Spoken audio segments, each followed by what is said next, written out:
Now, I know this all sounds very ambitious, but hear me out. The cookies are in a bag.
Good morning.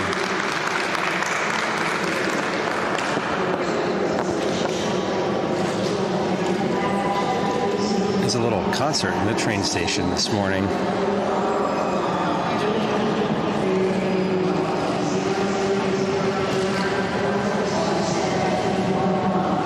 And there's a lot of echo. Just getting everything set up here. Good morning.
In the train station, by the way, the main train station.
Fantastic. Okay, restarted my phone. Phone's being weird. Phone's being weird. Phone's being weird. It won't let me type literal letters, which is inconvenient. Okay.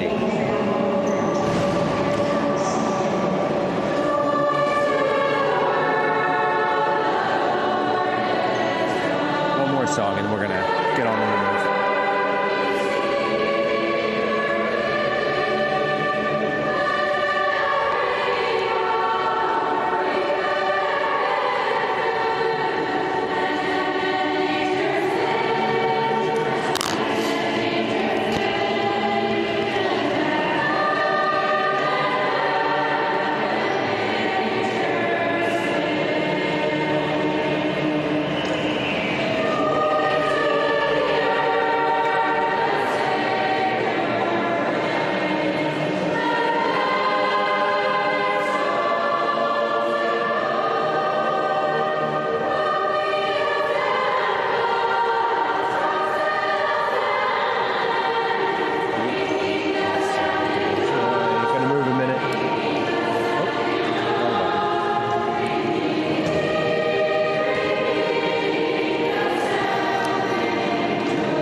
Okay, let's get on the move here. I'm just getting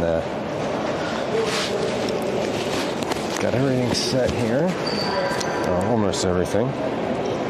Where did I put my sunglasses?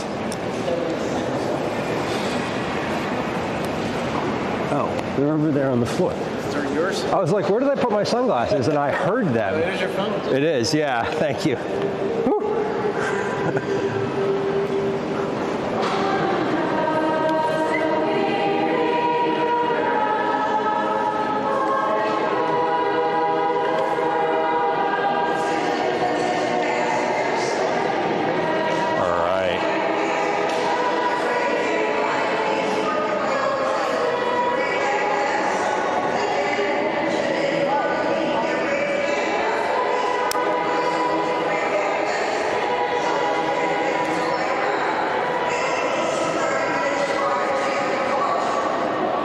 Moving back out into the station here. So we're going to go out to West Philly today, as I was talking about yesterday. But I wanted to start this morning at 30th Street Station. So this is the major train station in the city. We are on one side of the station, on this side. If you walk out this way, you get to Center City. So if you walk out here, you can see all the downtown buildings. And if you walk out on this side, it takes you out to West Philadelphia, which is where we're going to go today.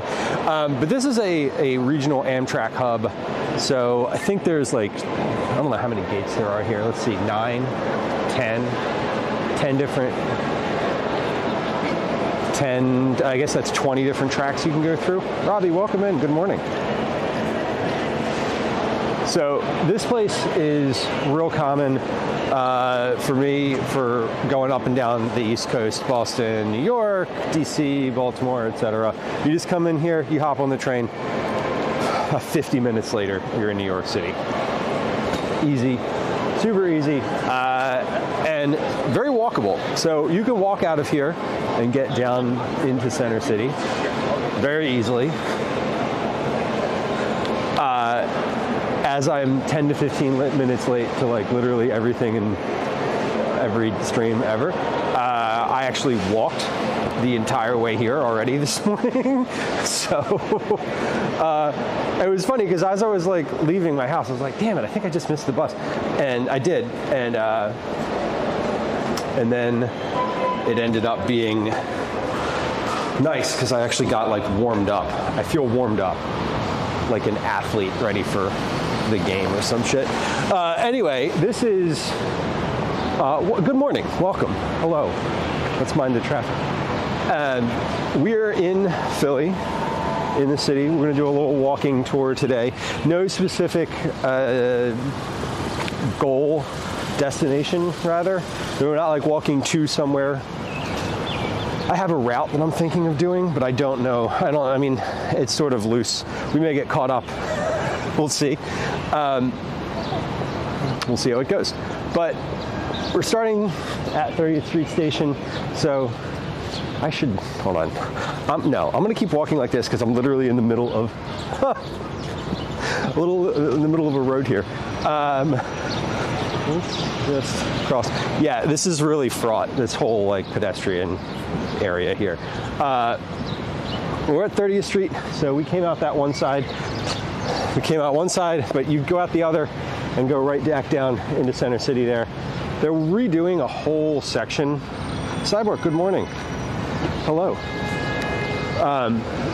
They're redoing a whole section of this station, so a big, like a third of this building is just closed off. That's all this Gilbane wrap on the fence there. But they're making it more into some sort of like food hall or some type of more like local friendly situation. They already have this porch out here. There's a farmer's market out here occasionally. I don't know the actual specifics of it. But it is here. And they have music out here during the summer. Summer times, they do.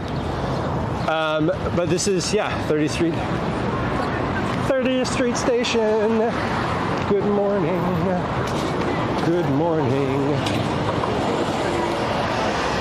It's a nice day. It's a nice day. We are in West Philly, so we are very much on Drexel's campus right now. We're gonna very quickly be off of Drexel's campus and walk over to through. I'm gonna go through today the University of Pennsylvania, UPenn. We're gonna walk through the there's caution tape there. We're gonna walk through the campus there and then up Baltimore Avenue. So I'm smiling because that person had gym shorts on, and across the front of the gym shorts, like across the thigh and crotch and the other thigh, it just said the word carrots. And I had questions, like just maybe like 3. Anyway, we're gonna go up Baltimore Avenue today, and that is sort of a diagonal thoroughfare through all of West Philadelphia. We'll take that out, I think, to the city limits out at 63rd Street, and then we're going to walk along the Cobbs Creek Park until we get back to Market Street, which is where we are now. And then we're going to take Market Street back to 30th Street Station. So the goal is today to walk about 15 kilometers maybe, something like that. I'm not really sure. It's about 10 miles, which I guess would be 16 kilometers because that's how math and conversions work. I'm gonna take the crosswalk sign here and do exactly what that person just did. Master Splits, welcome in. I don't know if we'll get a cheesesteak today. I'm not sure what the vibe is for food, honestly. Wet paint versus cats. I'm just imagining them like all in a room and then being escape artists, like trying to get out the moment they hear sound outside the door. Boris, welcome, good morning. Good morning. Master of Splits, go to Wharton. Well, we might pass Wharton. Are we gonna pass Wharton? No, Wharton's up on 34th. We're at 31st. That was 31st we just crossed. So I don't think we're gonna go up all the way to Wharton, but we might. We might. We'll see. Famous School of Business. Penn is an Ivy League, so there is a large. They have a pretty commanding presence in the city, and Philly is, among many things, a college town. So this area where I'm walking right now is definitely a college area. This is Drexel's campus that we're on. Drexel Dragon signs over there. But we're going to make our way over to. Where are we going to go? We're going to make our way over to. I want to go to Woodland Walk, which is. I think it's directly to my left. I might have to go up one more block. I might have overshot it.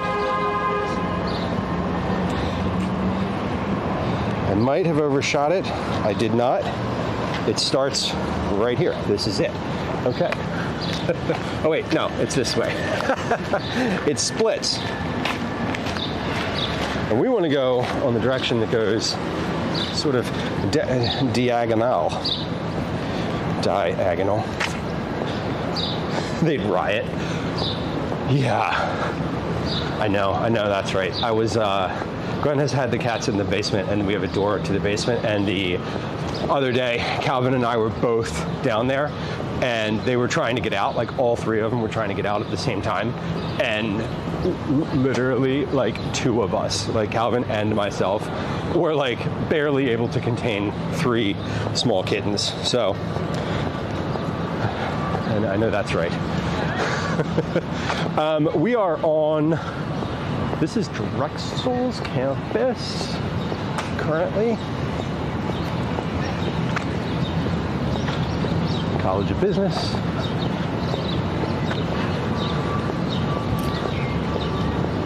I want to call that the like chicken korma center, but that's not what it says. Hey look, there we are. Time to reflect. So we're going through Drexel and Penn this morning. I keep saying this morning. It is this morning for me. It is this morning if you are in the continental United States for you as well. So I'm pretty solidly and still in the good morning territory. I think this is Walnut Street. Maybe Chestnut. No, this is Chestnut. We just left Market Street. This can't be Walnut. Walnut's 2 blocks farther than this. Anyway. We're still, this is all, we're going to see some pretty drastic changes in everything today. I'm not sure how to put that. But we're going to move from, the train station through a relatively, pretty affluent set of college campuses. And then out Baltimore Avenue, which is very residential towards the end of it. It's commercial for the early going, and then residential at the end. And then we'll be out by Cobb's Creek, which is a park. Through some residential areas, and then we'll be back along Market Street, which is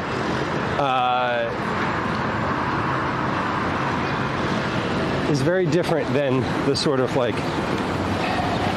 it's commercial, but it's like groceries and hair salons and nail places and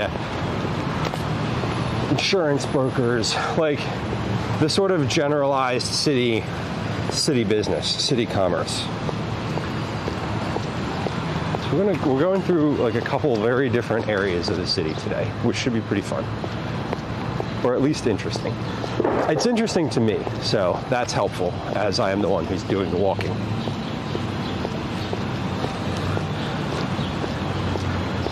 I got complimented on my shoes this morning.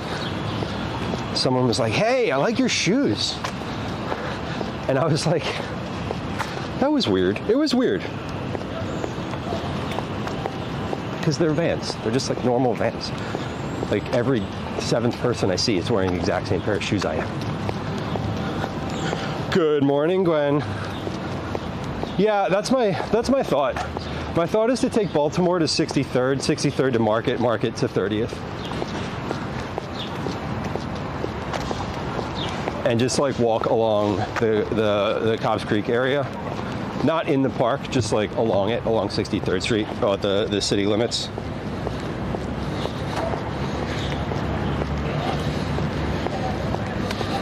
So Flipmaster Splits is talking about Trump. He has a degree from the Wharton School of Business, which is somewhere around here. Actually, we might, yeah, we're gonna pass Wharton. It's right there, I think. But yeah, he ostensibly earned passing grades and received a degree from that university. You had no idea. It's fine. He had no idea either. That's nepotism, baby.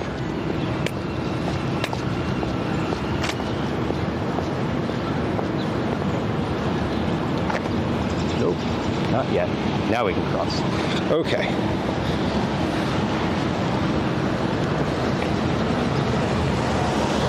We're going up. Yeah, Wharton's right down here. One of these ancient buildings. I don't know which one.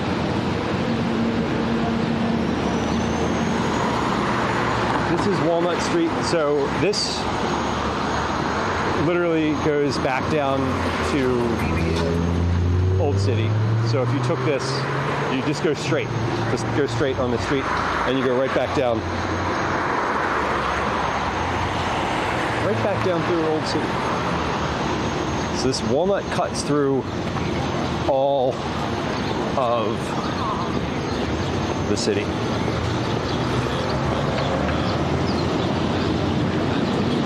And now we're on Penn's campus. So this is the University of Pennsylvania. We are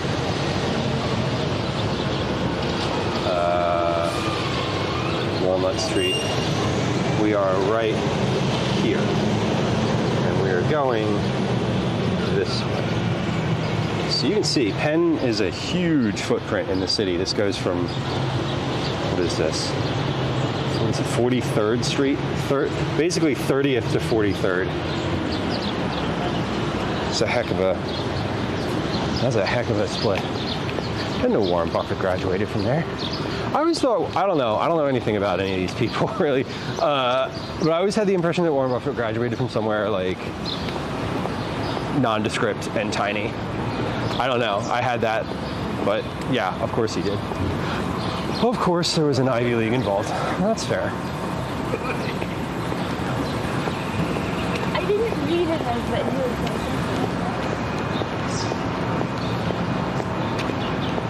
was quiet here today, at least right now. What a scam.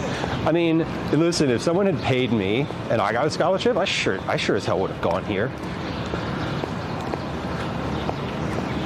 I didn't. They didn't, and I didn't.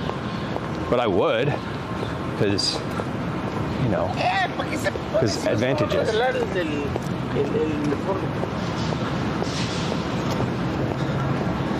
See?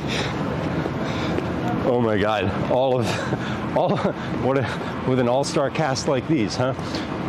I don't know. I mean, Gwen, I feel like when I feel like there was a point where like college was, now it's like just expected. It's like, I think having a college diploma is like having a high school diploma, it seems like at this point in like the job market. And like that kind of sucks, right? Because then you're just having to pay and get yourself into more and more debt for access to like the baseline, right?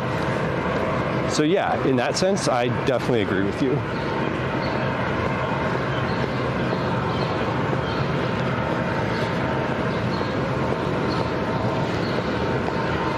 I think that college has value for young adults in teaching them, sort of like getting them into the world in like a slightly safer space than just jettisoning them from your house when they turn 18. In many aspects, but like, you know, you don't need to pay X number of thousands of dollars a year for like a cultural training ground for your child. That's also not really necessary.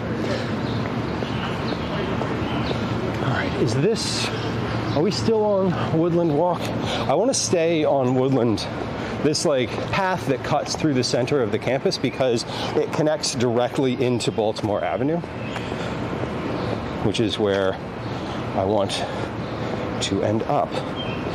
And it does look like this is the right direction, so that's good.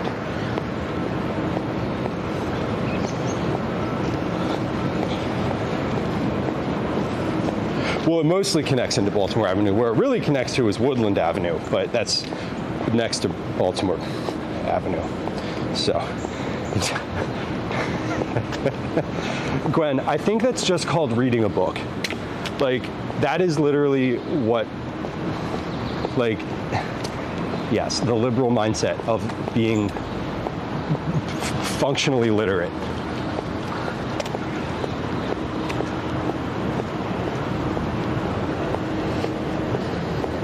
Good Lord, Master of Splits. Did we? I don't think I knew any of that. I knew one of those, but that's not surprising. None of that is surprising. So we're almost through Penn's campus. Look at this. There's a little like trolley car.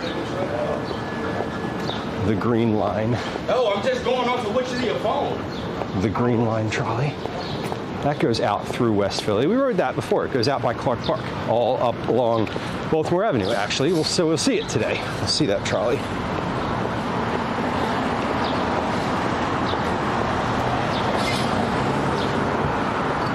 This is like the widest crosswalk.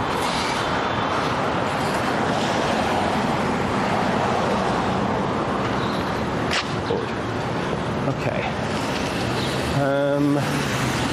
Can I go? Yeah, probably.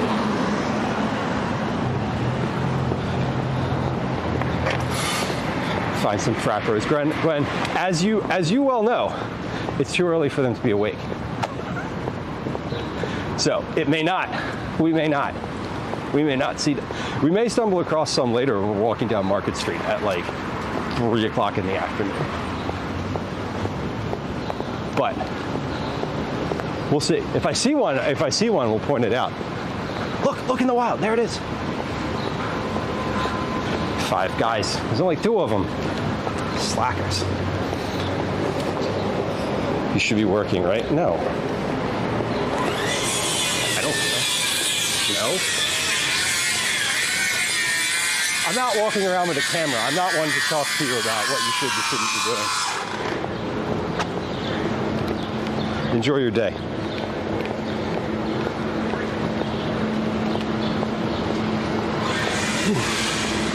I am starting to sweat a little bit. It's about, I don't know. I don't actually know what temperature it is. It should say it up here somewhere. It should also say where I am today. I turned that back on too. We're getting there, Gwen. That's why we're going out Baltimore Avenue and then cutting through to get to Market. We're gonna see a very diversity of architecture, culture, and influence on this walk through Philadelphia. That is for sure. But I figured just doing a loop, basically like, let's do a loop around West Philly and kind of make that.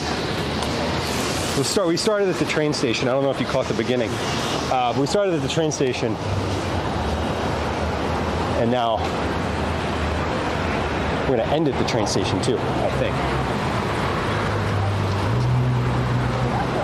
Maybe. Depends on if I get caught up doing something else or looking at something. We're gonna see. That guy crossing the street there had a Delco for Life shirt on, like Delaware County. It's very appropriate. Oh yeah, I am absolutely sweating. UPenn in general, okay. Well, it is a big school. They do have a lot of, they got a lot of stuff here. Look, they School of Veterinary Medicine. They got a whole hospital over here. All right, we can go. We can't actually. We could go down.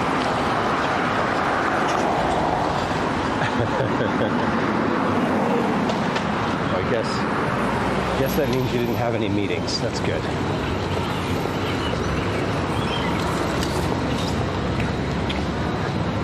Now we're gonna go right through here, and this should drop us right on to Baltimore Avenue.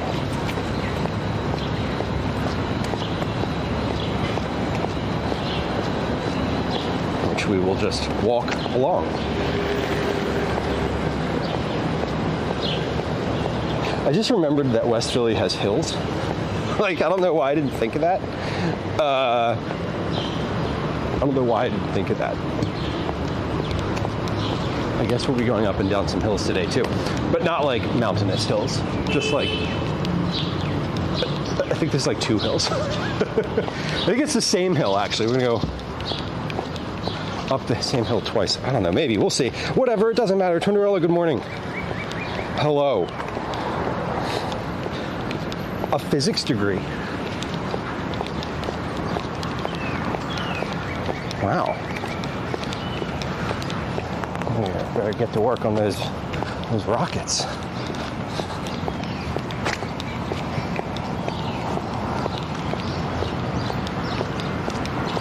So now we are on Baltimore Avenue. And this is, Philly is mainly a grid, like most of the city is a grid.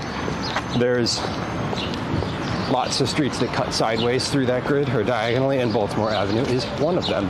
Baltimore Avenue roughly follows the Schuylkill River as well, one of the 2 rivers that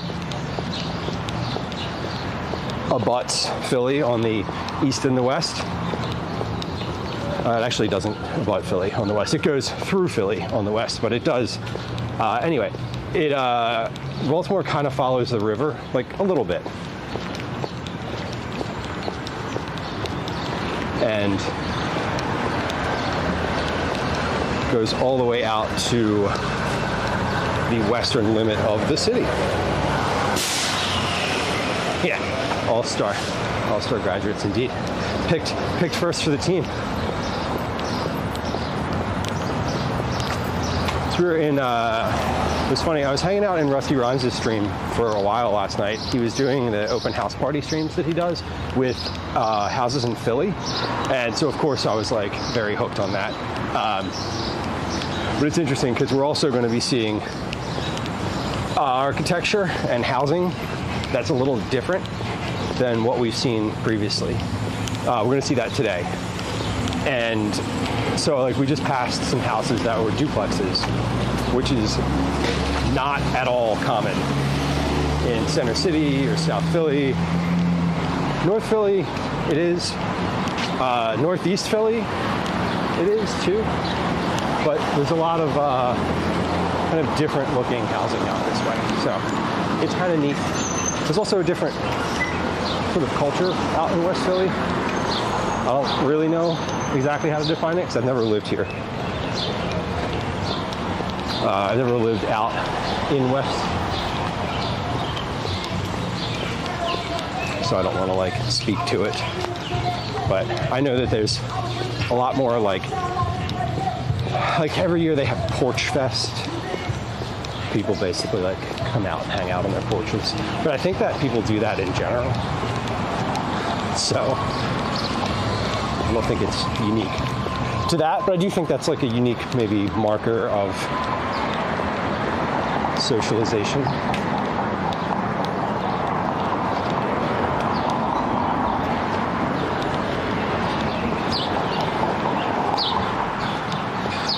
Steve's very own, welcome in.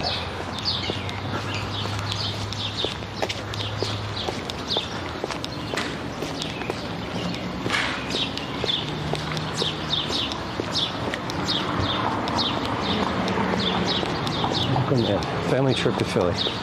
What'd you do out in Philly? Did you see anything? You see anything interesting? Glenn, you are a troll.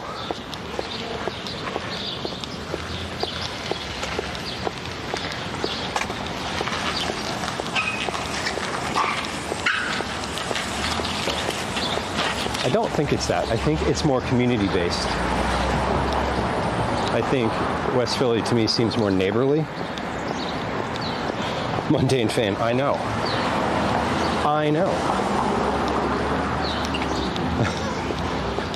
It is. And that's where we are. In West Philadelphia.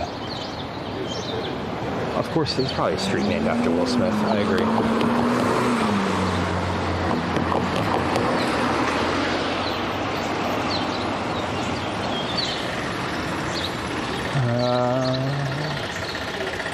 Well, there are trolleys out here, so we will see a trolley coming down this way at some point. If we're getting hung up on time, we might even hop on the trolley coming back. But actually, it's probably not true because at that point in the day, we won't be near Baltimore Avenue anymore. So we'll see.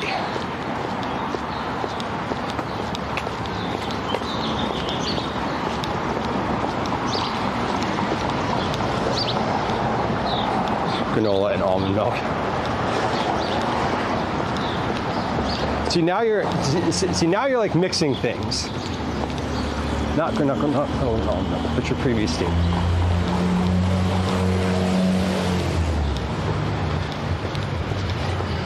West Philly is very different than the rest of the city, just in general.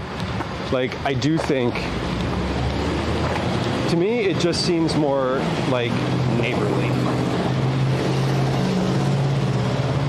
Like I honestly, I feel like the porches and the fact that people spend time like outside their property, seeing other people walking around is different than the rest of the city. Independence Hall, a lot of walking. That tracks. Here's the trolley, speaking of tracks. Lol. Yeah, Philly was meant for walking. I mean, it was like, an old. It is. I say it was. It is an old city, and by necessity, it's sort of built around foot traffic. So it does make things easier. If you live in the center city kind of core, within like that grid, pretty much everything is within like a 30, 40 minute walk. Everything in that grid, anyway. So, I've been in that area many, many times.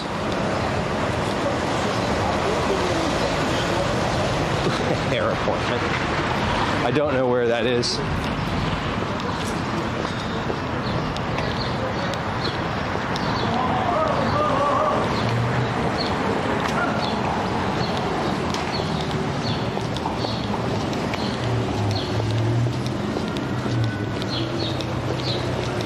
We're here. This is Clark Park. So we were here for the farmers market a couple months back. Took the trolley out, got off at Clark Park. This is a big gathering spot in West Philly. And there's always like events here. Big playground. We'll take a little walk by the park across the street.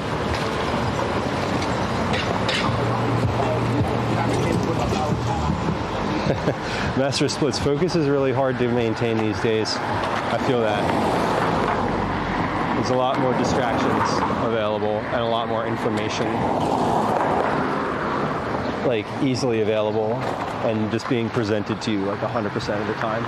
So staying focused on any one thing is a difficult task, be it school or otherwise. So I get that.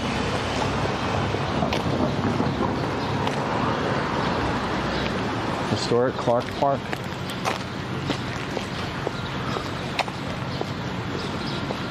Yeah, here we go. Porch Fest, Saturday, May 31st. It's literally this Saturday. Perfect.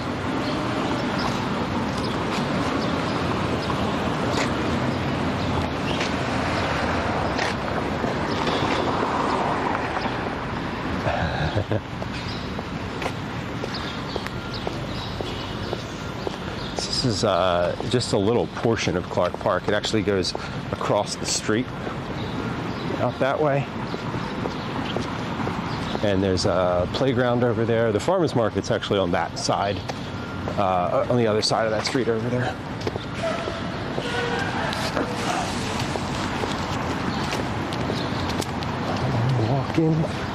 We're walking through Clark Park. Probably one of the main sort of gathering spots in West Philly. Like if you were talking about major places in this part of the city, like this would probably be in the top 5, assuming you're not talking about like University of Pennsylvania. Like, okay, great, but that's a bajillion square blocks. Like what part of it? Like from like specific places in the city, locations, named locations. Where to get the best Philly cheesesteak sandwich? Like Gwen says, not in West Philly. Probably not. I would imagine that the best place to get a cheesesteak where we're walking is going to be probably out on the far end of Baltimore Avenue. Like some like luncheonette or a little like burger and steak sandwich place, or a pizza place. Any like to-go pizza place out here would probably have a cheesesteak that is astoundingly better than some of the most popular places in the city. That's my guess.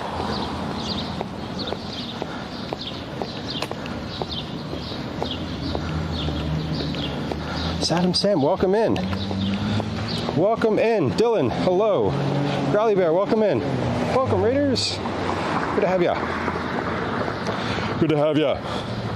Did I just pass by where the Declaration was signed? I did not. That is down at 3rd and 5th and Walnut, which is not where we are. Charcoal Dragon, welcome in. Sweep Cat, hello. Thank you for the shout out. Thank you for the shout out. We appreciate it. Saw you my recommended. Well, I appreciate you coming through. What was your stream? What were you streaming today? You were IRL as well. Are you out in the world still? That's always funny when you raid and you're IRL and you're just like, now I'm alone. And it's so like now things just got really quiet. Kind of wild.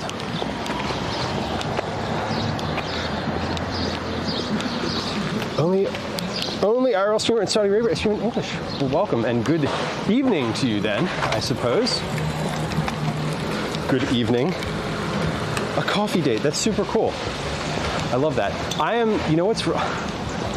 left Baltimore Avenue. You know why I left Baltimore Avenue? Because we're right near the donut shop that I go to. We're near a donut shop that I like, and I literally I turned to go up the street to the donut shop. Anyway, Welcome in, Dylan. Philly is great. We are in Philadelphia today. We're in West Philadelphia specifically. We're walking. We started at the train station this morning. We're walking out to the western city limit, which is 63rd Street in this direction, and then we're going to walk back to the train station where we started. But friends who just joined us, welcome in. It's nice to have you. My name's Lou. This is generally either a cooking stream or an IRL stream. For IRLs, I'm usually out and about in Philly, where I am today. I've been to other places, Baltimore, Providence, camping. We've been camping before. We'll go camping again. So we do some varied IRLs and then food streams. Home cooking is the bulk of what you find on this stream. So if you like either of those things, please feel free to follow and welcome in. Gwen, should I get a Dottie's donut? We should. I will. I'm going to get a donut. That sounds great, actually. Let's see what they have. Growly Bear, we did. We might see some basketball today. But we're not getting in a taxi to California, unfortunately. Dylan, thank you for saying so. I appreciate it. Cooking is what I started doing on Twitch, and IRL's been kind of a new venture in the past 8 months or so. So that's been fun and adventurous and like nice to get out of the house. Okay, let me get my wallet out. I didn't actually anticipate. I didn't anticipate needing that in this moment. So, anyway, I'm just gonna get a donut because like I'm here and Dottie's is right here, and it's honestly it's great. So why not? Why not get a donut? Let's see. Well, a little bit of money. There we go.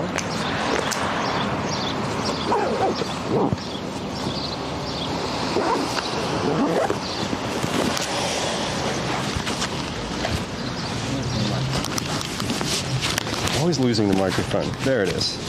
All right, so this is, are they open? Are they even open? Yeah, they're open. This is Dottie's Donuts. This place is vegan, but it's hard to tell because everything tastes like a normal donut. Like the Boston cream donut is one of my favorites, and they are, they're great.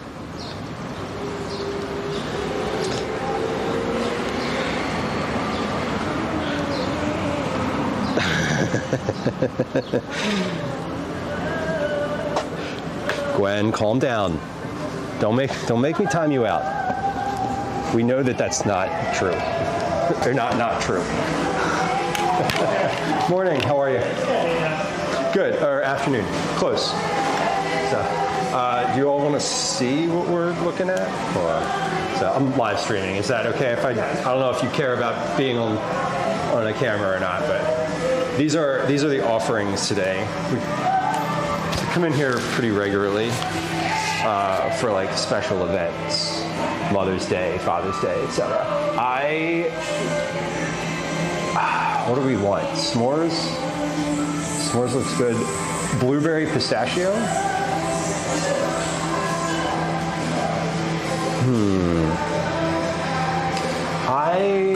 I think I'm gonna go with a blueberry pistachio donut, please. No, and that's all. Great, thank you.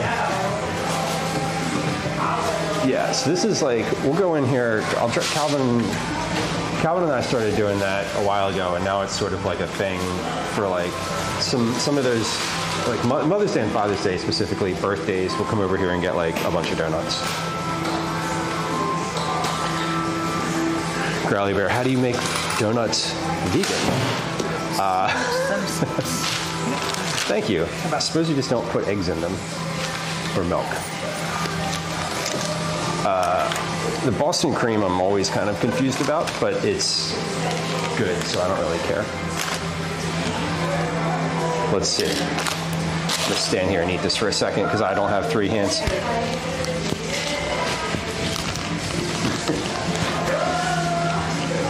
But I can't tell what control sometimes. That's the thing.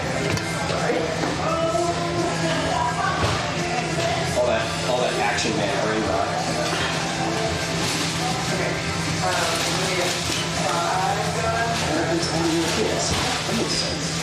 Sam, are you, when you said Twitch time, are you talking about Rotterdam, or were you talking about San Diego? Whoa. This is a blueberry pistachio.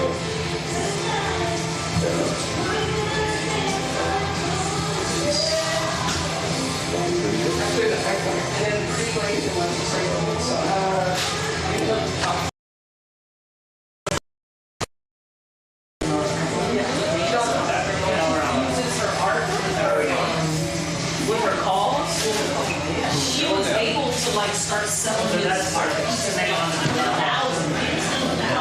And that pretty much helped his that pretty much helped his I'm not using a tripod. that helped the lawyer fees. And also since she went to university, she went to okay. She went to Southern California or something. Well, this is what I told her. I said, you know, I said the behaviors he's displaying is very adolescent. It's like adolescent. There we go. Mic's up here. 35. He went in when he was like 17, 18 years old. So I told him, I said, Yeah, it's pretty good. he hasn't even had time Yeah, you can definitely chicken to that if you want. boy. Yeah. So I said, so Kinda right hard to now hear. he's in conflict. He has his man, his maturity, and then he has his immaturity boy side. And they're conflicting with each other. Okay. They're conflicting with each other. He's living Now the microphone, see what happens with the microphone is I forget. I like have it clipped to the backpack and not my shirt. He's living both things at the same And time. He's I leave living it- adolescent years and also his man, young man. And I leave it on the backpack when I put the backpack down and I just forget about it for 10 minutes. And I told him, and you know, I would let him go. But I do appreciate you telling me, Now the thing is, she's letting him go. because otherwise I won't remember. Like when we was in the store, she was like, Auntie, why this man kept calling me like Fellas, good day. So it's like, Welcome. he wants to do his own thing, So I didn't intend but to he stop misses here, her so much. Yeah. but He's conflicted. you kind of have to.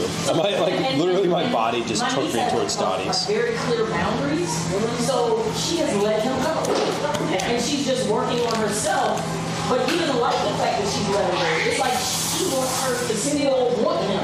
Yeah, poor fool. But not gonna happen. Right, and I'm glad my niece set the boundaries. She was like, Auntie. Mundane fame. Is that a congratulations? When I get back, Or are you I'm just going. She's like, I just have to heal from this and move on. having a hard time moving on from that? Oh, absolutely. She's Hopefully, congratulations. emotionally, all of Gwen, I will not do that.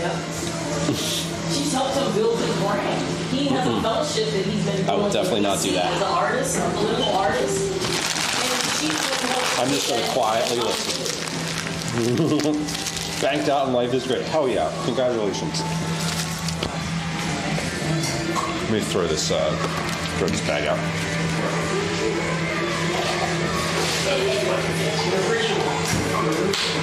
Okay, that was great. No, unintended donut stop.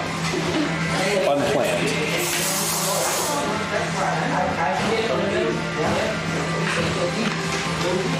Unplanned, not unintended.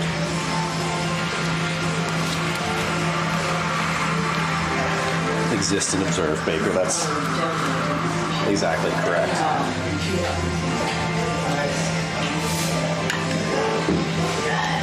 Sorry, I'm just like throwing the camera all around because it's in my hand that I'm using. Okay, just look out the window a second as I get this strap back on.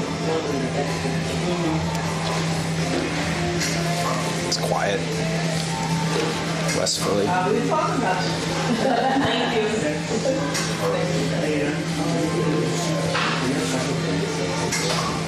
Thursday?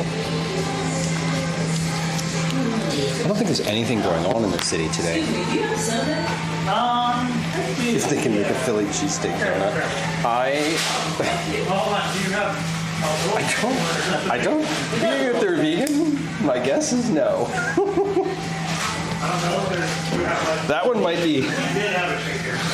Oh God, I have to imagine that a vegan.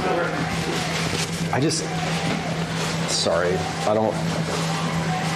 Let me spin this camera back around so the cord's all straightened out. There we go. Oh, when I dropped the camera, it like repositioned itself on the pole. There we go. Locked. Oh, that's locked. Okay, there we go. Sonny's. Where's Sonny's? I'm not familiar with Sonny's. Wait. Okay, no, I am. I think I know where you're talking. Sonny's is down on 2nd, Sonny's is on Market Street. I think that's right near Franklin Fountain. It's like a block from Franklin Fountain. I've never been there, but I guarantee you it's a better cheesesteak than Pat's and Gino's.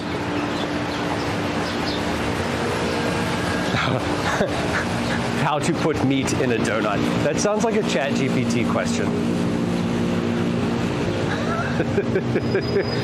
A cheesesteak donut itself might be pretty good.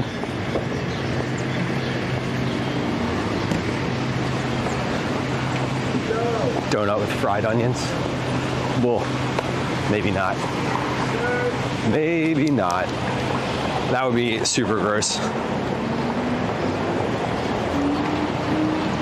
Candy bacon would be pretty good.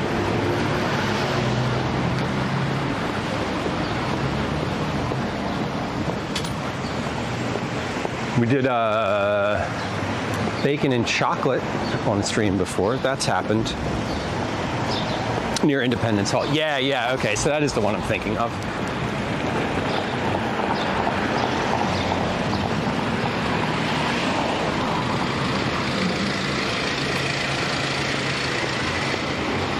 So again, we're back on Baltimore Ave. This is, let's see, what did we pass there? I passed some bookstores. Here's an Ethiopian restaurant. Here's a jiu-jitsu place. That seems like everything you need right there in a row.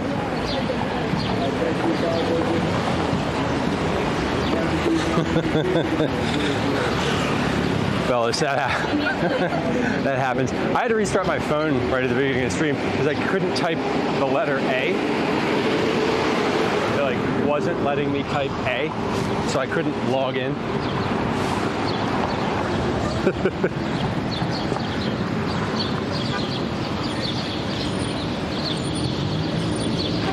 This part of the city definitely looks a little different than where we usually are in Center City. There's more trees. At least it feels like there's a lot more trees. I did say jiu-jitsu.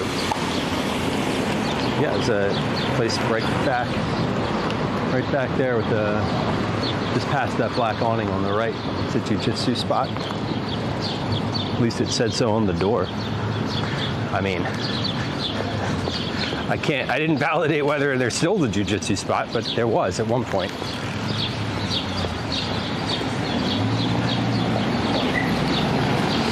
Go. Porches.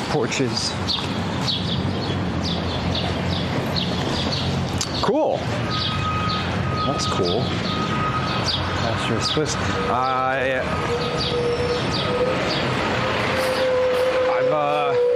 I've watched some YouTube videos about it, but that's my limited experience. So it's funny.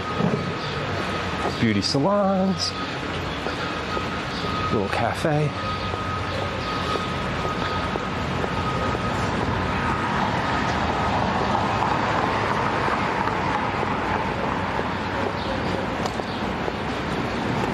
Hello, dog. This little dog is just chilling. Secret dog over there. I didn't see him at all.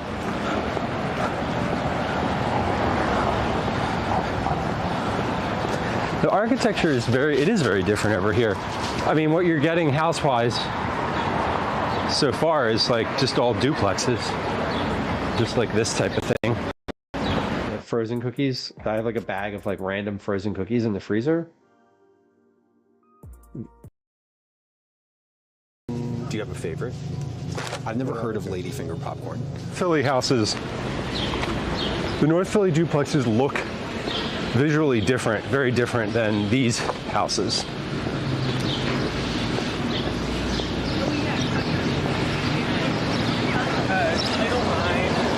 Wait, is it wrong?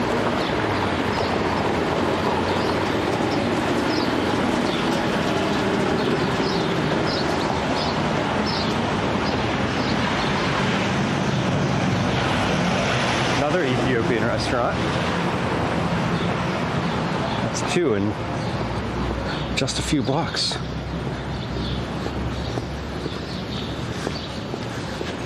Oh shoot, I didn't turn the ads off today, did I? Can I do that from my phone? I think I can do that from my phone. Let's see.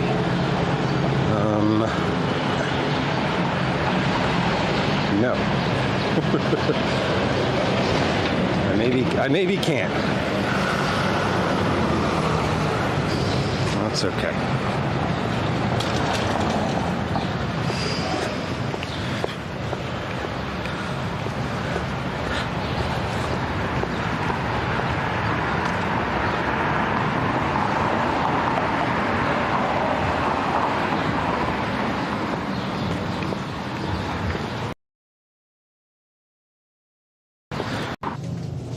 It is just Amish popcorn, that's true. But what I've never heard. Turn the ads off is I want to turn pre-rolls on, not.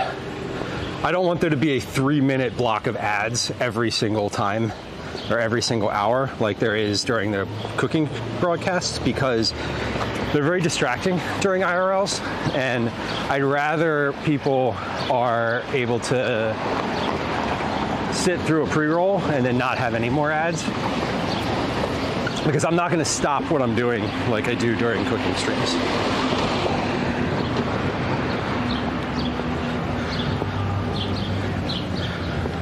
That's why.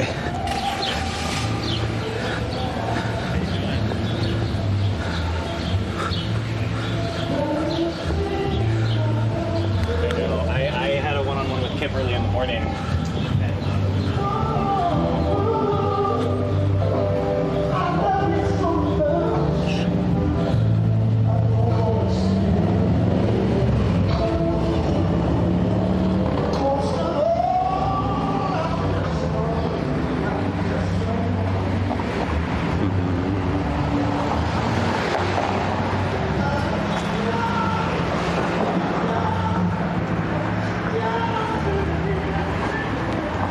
At least we've got some, at least we've got like a not as great connection in this little part of the city while these ads are going. While these ads are going, I'm actually just going to take, hello dog, what are you doing? Hi bud. Oh. I'm going to take 1 second here and see if I can actually get to that same page with the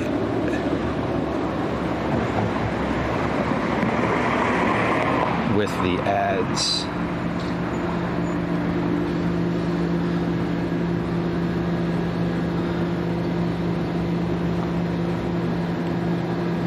I probably can't. I did this before, and I remember on my I did this on my phone, and it took so long.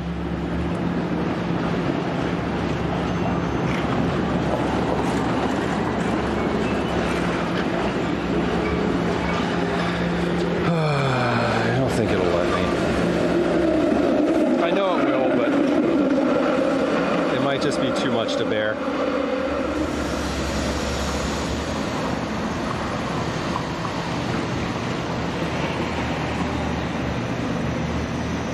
Settings. Nope. Nope.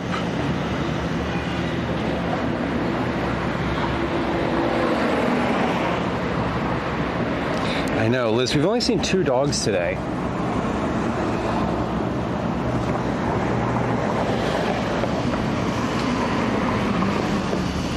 Which is too few.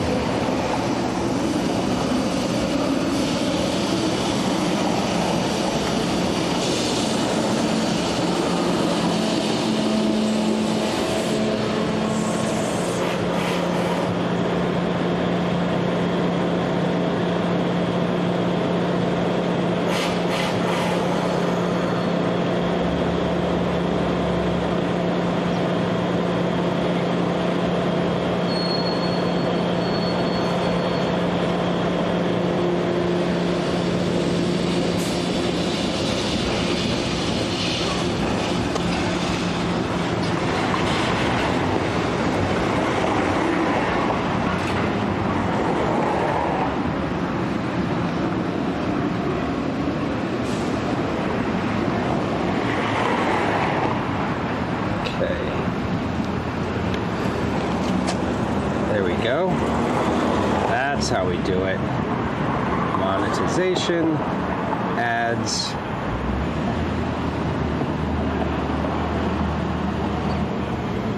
Ads off. Okay. There we go. Okay, ads will not run anymore. At least not the one that was just running will, I guess, finish. But we're not going to get any more ads. At least not if you're already watching. Mundane. Yeah, the bot just does. The bot just does all that, all the timing stuff.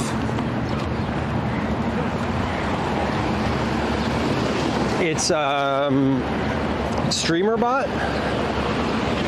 So if you are using that, it's an option, of course. But there's a setting there, basically a trigger, that it's like when an ad starts on Twitch, do this. And so I have it set, like when an ad starts, post this message, and then 30 seconds later post this one, and then 30 seconds later post this one, blah, blah, blah. And so it just happens.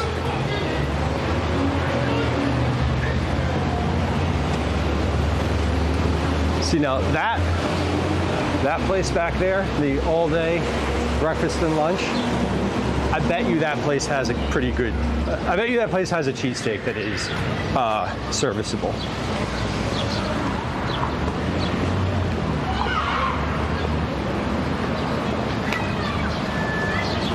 A little playground over here.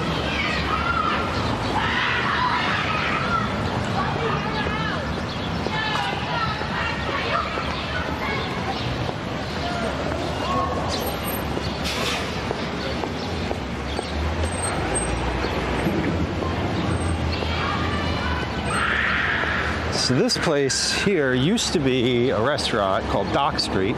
Now it's a place called Carbon Copy. But this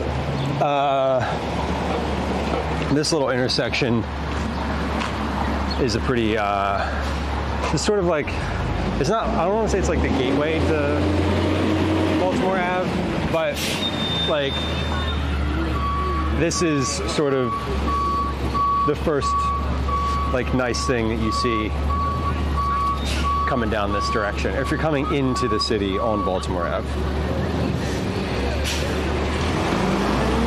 Yeah, Liz, this is like the perfect kind of day.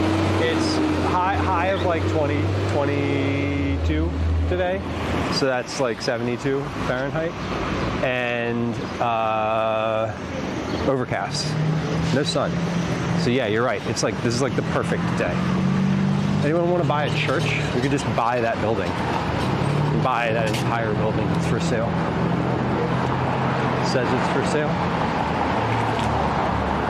I wonder if there is still glass behind those boards, or if that's like gone and broken out.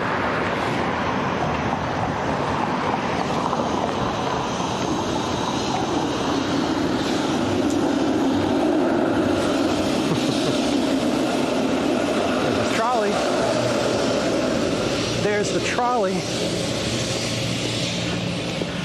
So we're on Baltimore Avenue. We started at 30th Street. We're going westward. So we're going out to the edge of the city, like the city limit. And then we're gonna make a right, and we're gonna go back in the other direction for a bit. I'm gonna go back down Market Street. So we're at 51st right now, so we've done 21 blocks worth of walking, roughly. These are weird blocks because they're not the same type of blocks that you would have in the center city core. Roll with it, it says, and it's a toilet paper. A bit by the skin of my teeth streamer. That's everyone. That's literally everyone. Not all the time, but like I know exactly what you mean.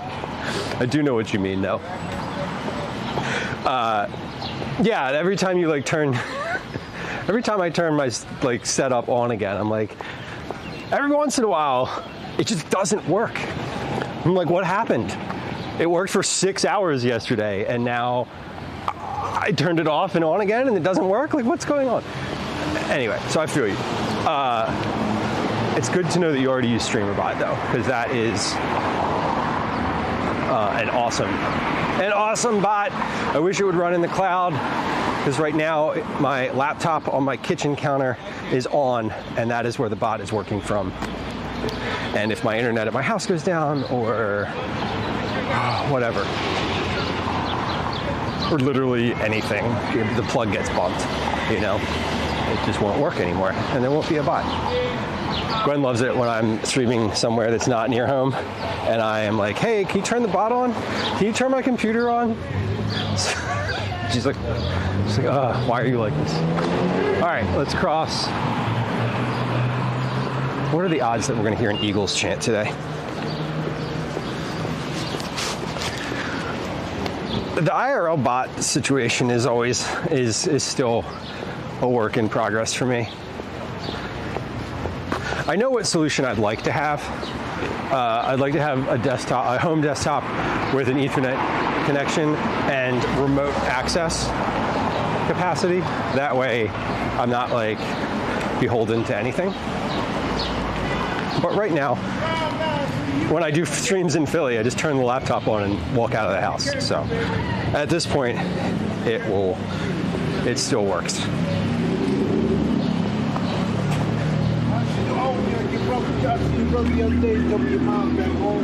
Oh, yeah, she been there a minute now. Oh, I didn't see that. All right, we can go.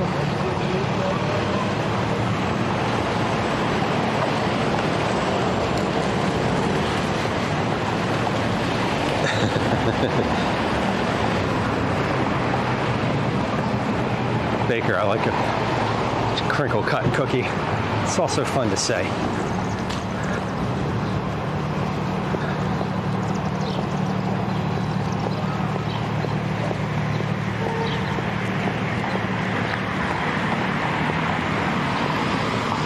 So again, this is now an area of the city that you would not tourist out here. You wouldn't come here for any reason if you were visiting the city. This is just a residential, slightly commercial area, mostly residential out here.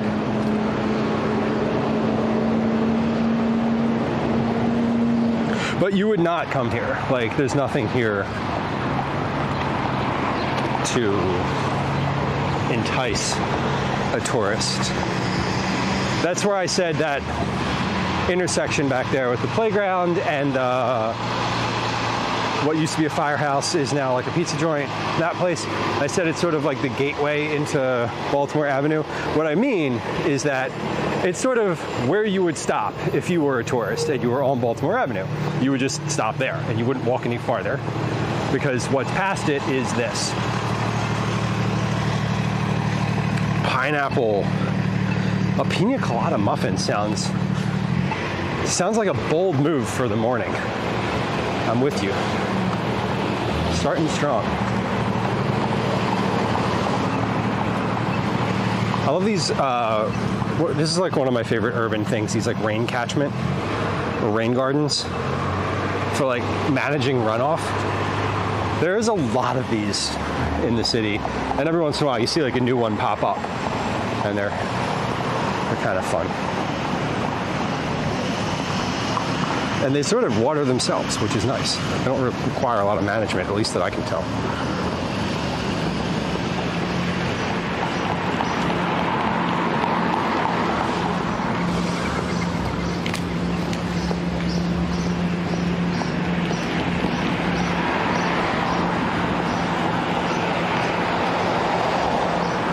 The street, Baltimore Avenue, is a nightmare to bike on because of the trolley tracks and the fact that it's just like torn up the whole way. Like the asphalt on this road is terrible, the concrete is terrible, and there's trolley tracks that are real. They're not paved over, they're like functional, speaking of, functional trolley tracks. So biking here is just a horror show. Amber, welcome. Good day. Gwen, I've thought about that. I've definitely thought about that. Not like the expectation of that happening, but the what if that thought. But we'll try not to let that happen today. And you know, if it does, what should you do? Well, Gwen, I don't know, maybe call someone about it and clip it for sure. Obviously, evidence, right? Hopefully that doesn't happen. It's daylight and I don't know, mid-afternoon, so it's a good time to be walking around as any.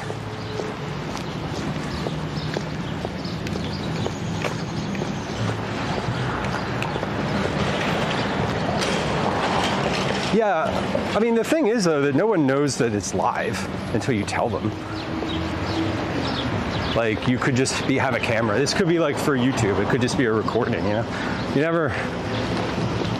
At least that's people don't assume that you're live. I think people assume, at least, maybe correct me, y'all who've been on these IRL streams, but it seems like when people interact with the camera, they assume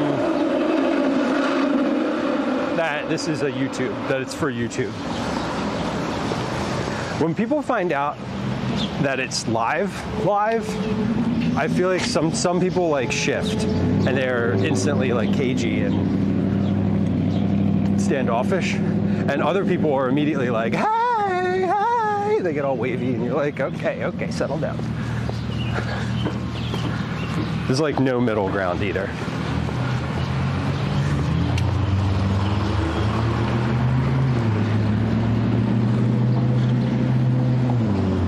Yeah, mundane. I mean, that is the thing. If it was live, you could definitely track it.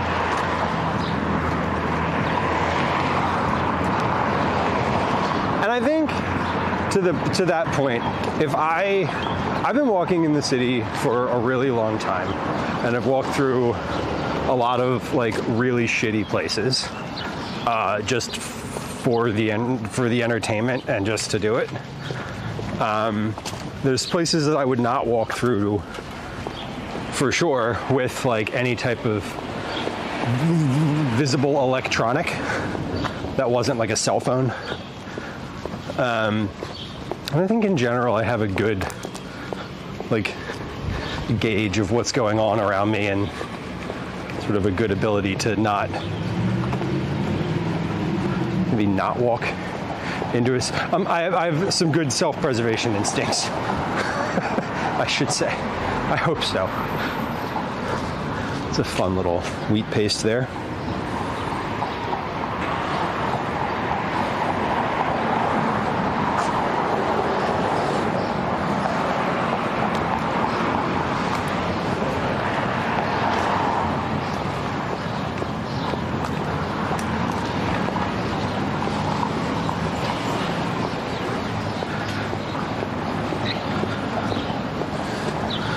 just outrun anyone. Maybe. I don't think I would. I don't know. I actually don't know if I would attempt to run. It depends. I mean, if the person had like a firearm on them, I probably wouldn't do that. And you don't really know because pockets. So, hard to say.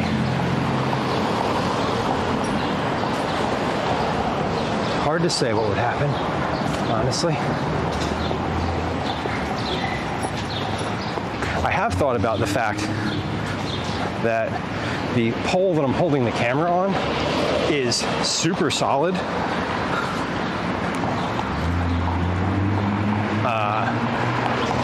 Like quite solid.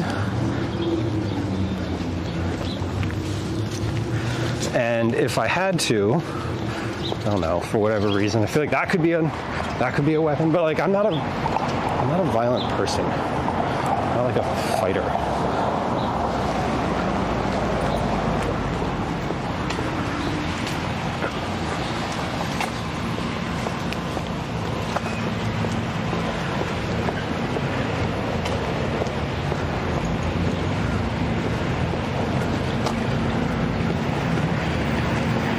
Yeah, go ahead. I wouldn't. Like, I'm not trying to like fight someone off. Like, I'm definitely not. Like, that's not in my. That person is. Wow, they're like right next to me. Whew. That person turned as I was walking across the street. That person turned and was less than 2 feet from my body in their large truck. Yeah, the camera club would be incredible footage. That would be a pretty wild clip. I definitely agree. I have thought about it. I thought that I would probably turn the pole upside down and use the bottom of it instead of hitting it with the camera, and like just hold the camera at the bottom. But I don't know. Do I think any of that would actually happen? No.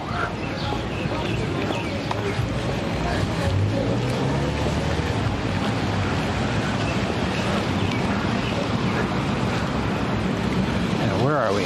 We're out. I mean, I know where we are. We're in Baltimore Avenue, but we're out at 50. I think that was 58 back there. This might be 57. No, this might be 58.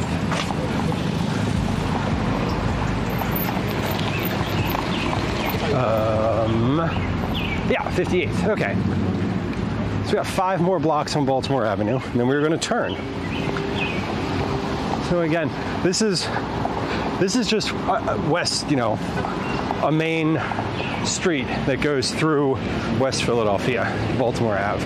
There's no attractions out here. There's no major interests from a tourist perspective in this area at all.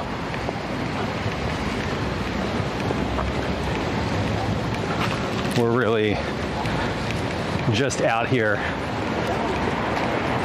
on the edge of the city. The western edge, specifically.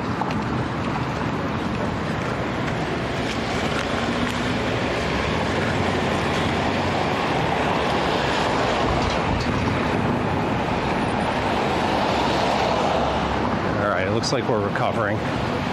Again, I'm just in a weird area where there ain't much happening. There's a lot of building density here, and probably not a ton of cell phone towers.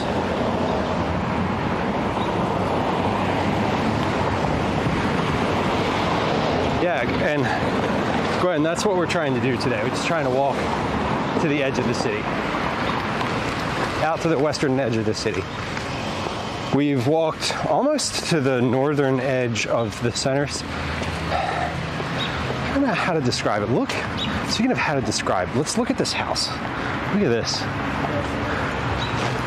What's the theme here? What do you think is going on? So I see like tiki style stuff. I see flowers and birds and a little bit of patriotism happening. There could be a person like right here and I wouldn't know it. Oh my God, it gets more intricate inside. What is this? This place is wild. It has there's solar panels up here too. So I'm assuming that yeah, solar panels. I'm assuming that at night this all lights up. These are fake. The flowers are fake. Is this real? The plants, the green is real. The flowers are fake. This is wild. Colorful, eclectic. Yeah, this is very much like. This is quite the hodgepodge. There's also an enormous There's a windmill inside of here. There's a Buddha head. There's a poster with Martin Luther King, Barack Obama, Malcolm X, Bob Marley. Lord.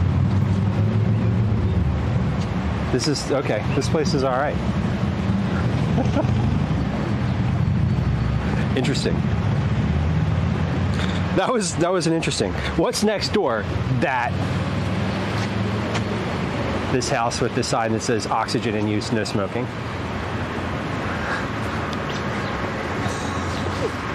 Yeah, the house next door just has a sign that says I'm with them.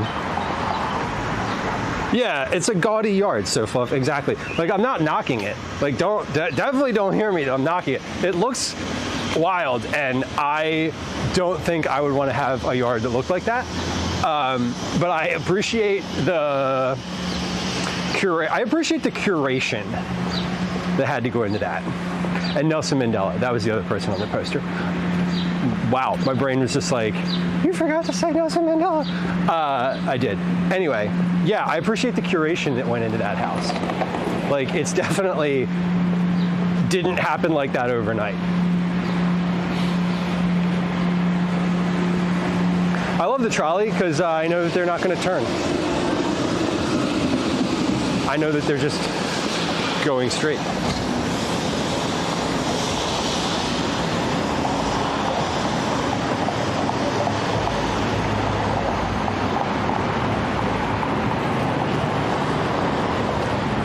I hope the stream comes back so we can look at chubbies. Minecraft. Yeah, it's like Minecraft mode. The low bit rate. I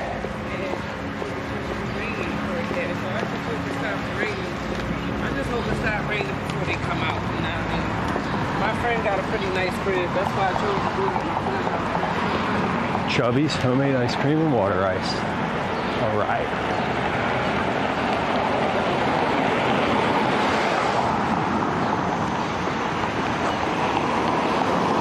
We're getting out near the park. Every time we see a trolley, I think of Daniel Tiger so fluff. I hadn't thought of Daniel Tiger in reference to the trolley, and now I will never not think of Daniel Tiger in reference to the trolley. That's so cute. I love Daniel Tiger. Are you still in Daniel Tiger mode? I think Calvin left Daniel Tiger behind a few years back, and that's kind of sad. Now he's into just YouTubers who yell a lot.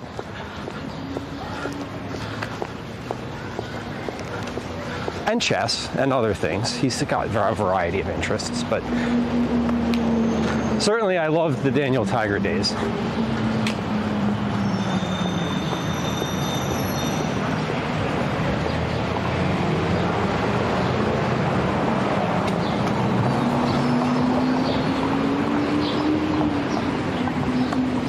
Yeah, we're almost out there. We're at 60th. We got 3 blocks to go, roughly.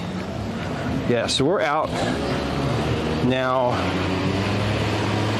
almost to Cobb's Creek, which is a park on the western edge of the city where we are going.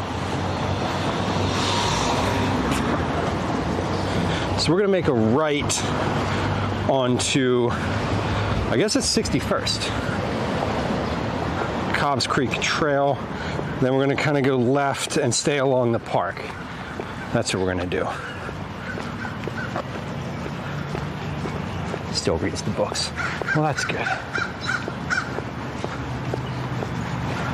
Yeah, Calvin's long past Daniel Tiger. Although, what's the movie that's coming out now? How to Train Your Dragon? Gwen and I were watching something the other night, and there's a commercial for that. And I was like, oh, that looks cute. And I was wondering if he would actually want to see it or not. Of course he would want to see it. If Gwen took him to the movies and like got a bunch of snacks and then they went to see a movie, like he'll see whatever. I'm wondering if he's even interested in seeing that on his own. I don't know. Don't know, didn't ask, didn't come up. All right, so we're gonna go, I said 63rd, but this is actually it. We're gonna go right on 61st Street here where the trolleys turn around. Are they fun? Baker, I haven't seen them. I'm not really familiar with the franchise, if I'm being honest. I know that it's super popular, but I don't know anything about it.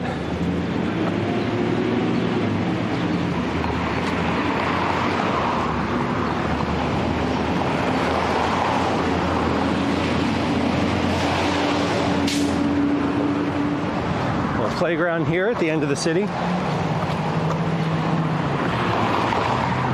So we are,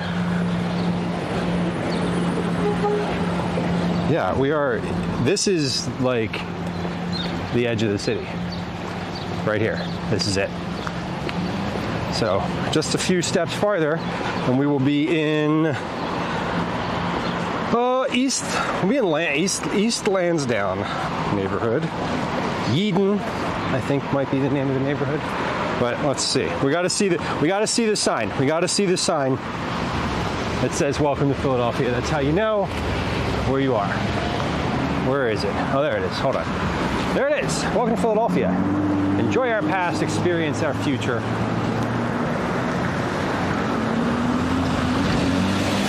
I want to do this. This walk around Philadelphia thing, I've been looking into it recently, is it's a self-guided trail that does the perimeter of the city. Like, it is a trail where you literally walk the edge of the city. And I thought that might be a fun endeavor to actually like do. There is not a crosswalk here at all. Not a single crosswalk. So we're gonna figure this one out. I'm gonna wait for the traffic to go. Okay, so they've got a green. This person's turning left. When their green ends, we can go. Yeah. It is a small sign. Yeah, it's just like a little very non-obvious sign. But welcome to Philly. All right, they got yellow. We're gonna go now. All right, we made it, yay. Okay, cool. Okay, Cobbs Creek Trail and Park, here we are. You are here. Lovely. Should we take the unpaved yellow trail through the park? Or should we take the border? I kind of want to take the border and walk around.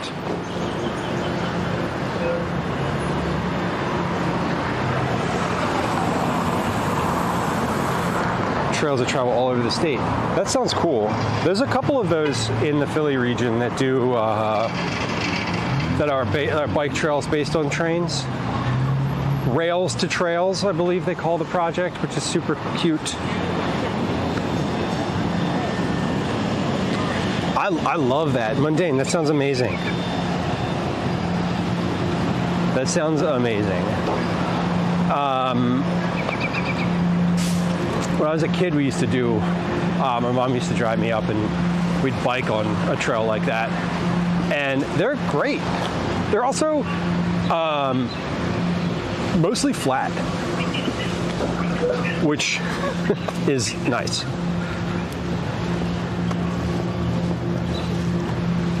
So we are walking now along the city line, basically. Like on this direction is not the city, and then to the right here is the city. So we're gonna walk along the border for just a bit here until we get to Market Street, which is a little ways away. How far are we from Market? I mean, okay, that's Wharton Street, and the city's a grid. So,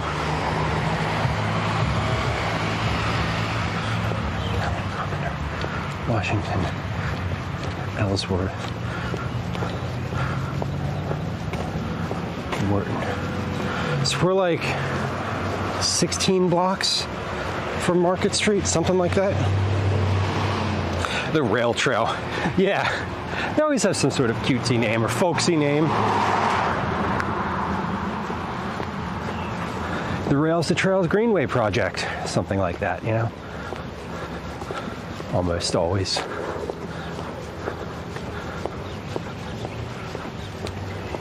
So this little loop that I'm walking today is a loop that I've biked a bunch. It's just a good, like, roughly 10 mile loop. It's a little more when I do it on a bike because I go from my house. But it's basically everything to my right in this direction is just residential for a long way. There's not much else in here. Just houses and small stores.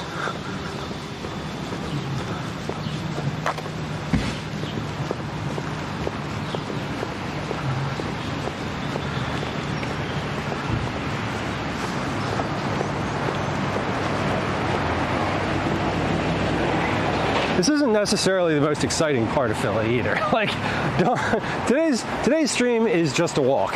Today's stream is not a sightseeing endeavor, so to speak. Okay, so we're gonna go this way now. Let's look at the map again. Here we are. Okay, we were here. We're here. And we're gonna take this path going up this way up to here, basically. So we're gonna be moving in this direction for a little while with the woods on our left and the city on our right. It's exciting to us non-city folk. And the fact, yeah, and so far what I would say is I walked from my house to the train station this morning. It took a lot longer than it would have taken if I'd have gotten on the bus. So I was expecting to get to the train station at 10:30, I would say. And I just missed the bus, like just missed it. And so I ended up walking, and it took me 40 minutes or so to get there. But I'm walking now, like we're at 61st, 62nd at this point. So from this city person's perspective, I love walking, and so all of this is just accessible by foot. Now, it's not accessible by foot if I wanted to like bring stuff with me that didn't fit in a backpack, you know? I was thinking like picnic stuff, or I don't even know what I was thinking, but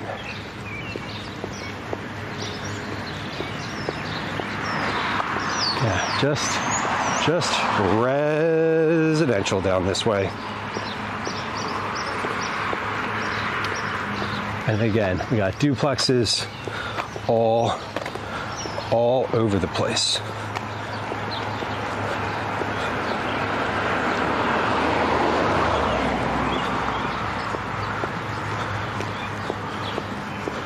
And this is a big park on the left. So this is Cobb's Creek Park. Through the middle of Cobbs Creek Park runs Cobbs Creek Waterway or stream. I don't know. I don't actually know what it's called. Stream. I'm assuming it's not a river. It's definitely not a river. Oh, it's not a stream. It's a creek. It's called Cobbs Creek. That's why that's why creek is in the name, because it's a creek. It's not a stream. Got it. This has been your ecology lesson for the day. Thanks to Google Maps.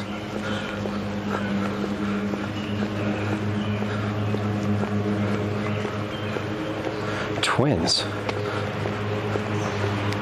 What did I say about twins? I don't recall. See, I don't recall saying anything about twins, but maybe that's because that's what I meant when I said it, but I didn't say it. Twin versus duplex. Oh yeah, did I say twins? Wait. What the hell's the difference? Is a duplex on top, one on top of the other, and the side by side is a twin? I don't know. Don't bro me. I don't know. How am I supposed to know? Also, there's like a 10-second delay between my video and you seeing it on the screen. So if my reaction is delayed, it's because I'm trying to think of a good comeback. So what's the difference? I've never heard of twins outside of people. Me neither. Are these conjoined twins? Is that what we're talking about here?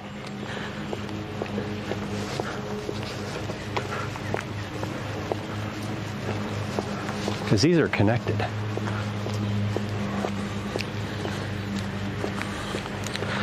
Twins are two separate houses, separately deeded, just attached to each. A duplex is a two-unit building, one deed. Okay, so it's, but like, okay, but like I think the question is functionally, do they look the same from the outside? Paperwork aside, do they look the same from the outside?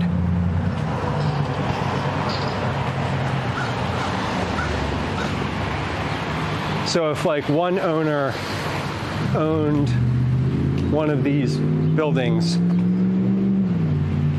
it would be a twin, but if each entrance was owned by a separate person, it would be a duplex? Or twins as two owners? Okay. So they're different structurally too, is what you're saying. Yeah, because these are like two wholly separately occupied houses attached to each other. Whether or not their owner lives there is not, I don't think, is relevant. They're separate entrances and they don't connect, is what you're saying. Gotcha. A duplex is just what, like, okay. Yeah, okay. So I understand what you're saying.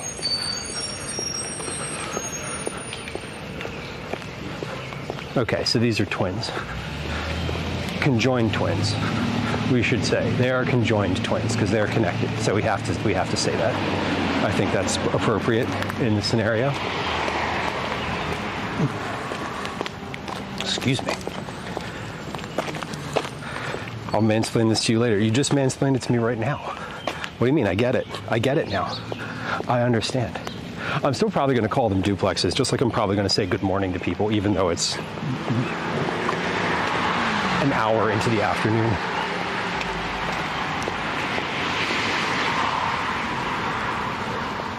So I said we would see some basketball.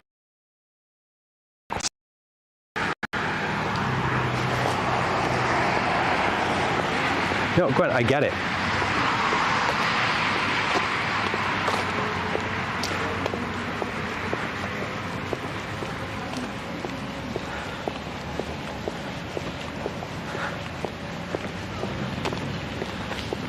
So these are what we call double wides here in the city. It's two houses that are connected to each other. It's called a double wide. Oh, actually, no. This is 1, 2, 3, 4 houses that are connected to each other. Wow. Kathy, welcome in. Oh yeah, oh, there's 2 dogs up there. This playground looks fun. They have a big like hill in the middle of it.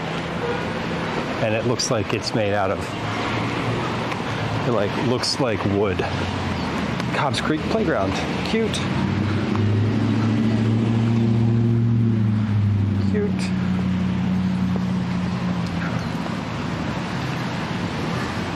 These things are horrifying.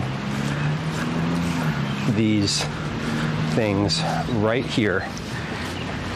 You sit in them and they spin and they're really fast. And like the moment you get out of them, it's like you can't even see if it's straight. It's wild. Anyway, Calvin has had me spin him in those before, and then he's like, I'm feeling sick. And I'm like, maybe you shouldn't do that. No, these are double wides. What are you talking about? See, those 2, those double wides. Look, they even have smiley faces on the top. I'm just gonna call them double wides now because I know that it's wrong, and it's still kind of accurate for what they look like. So if I'm not allowed to call them duplexes, I'll just call them something entirely different. How's that? Is that okay?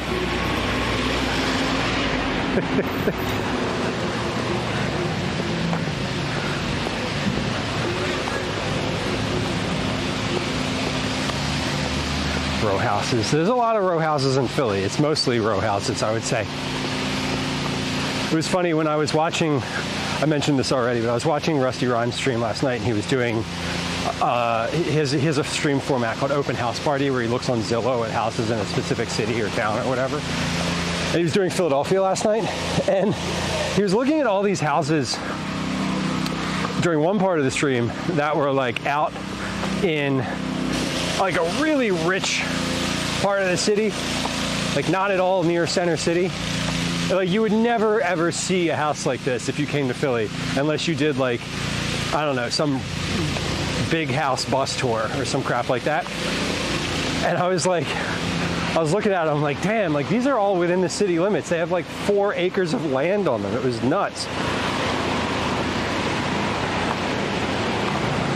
Then he looked at one up in North Philly, and it was like, oh, right, this is a Philly house, got it.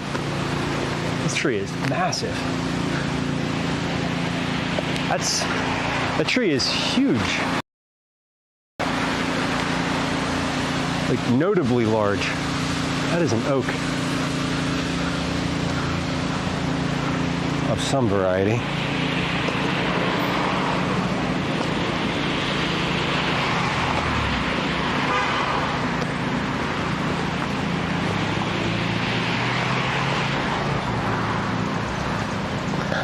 Okay, let's check this map out. Where do we end up?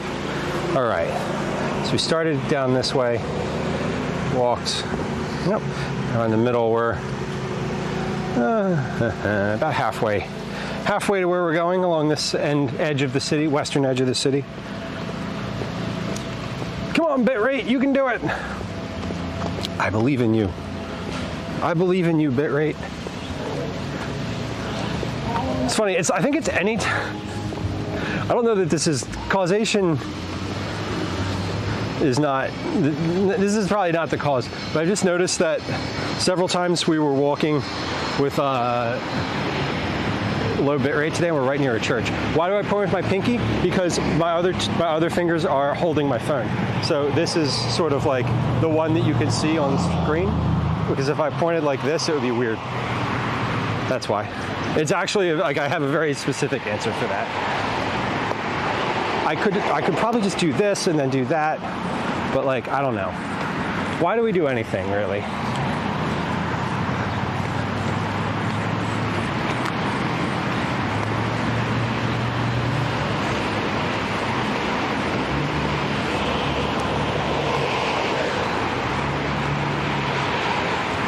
All right. These are row homes. These are row homes. Oof, the car got busted.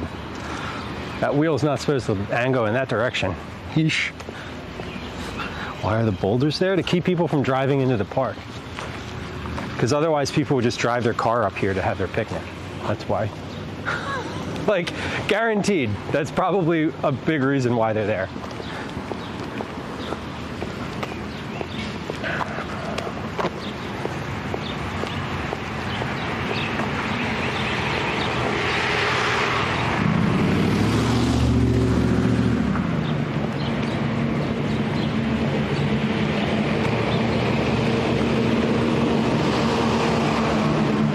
Hello.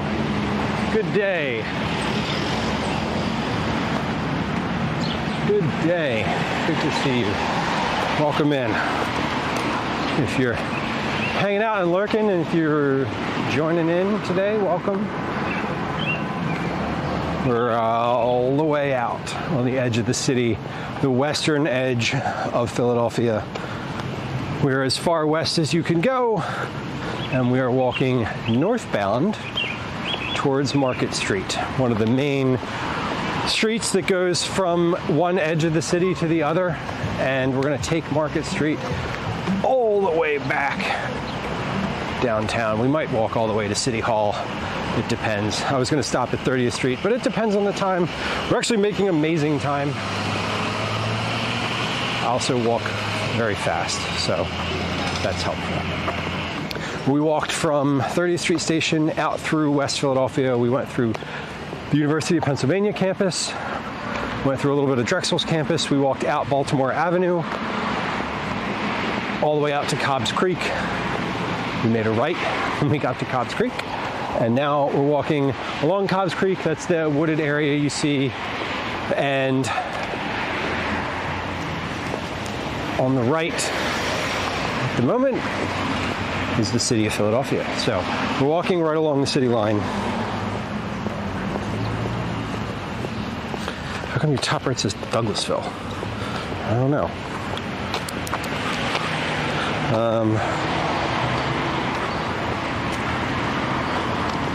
Let's refresh that. See if it changed.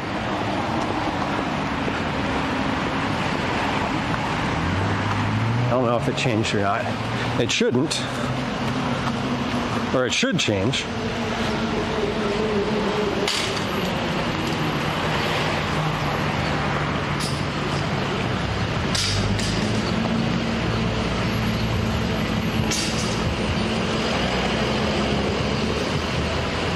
I don't know why it would say Douglasville. I don't even know where that is. No change. Whew. Great. Well, we'll just turn that off then.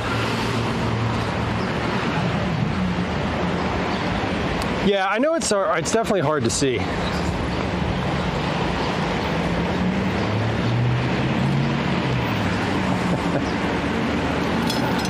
Guys coming through hands-free.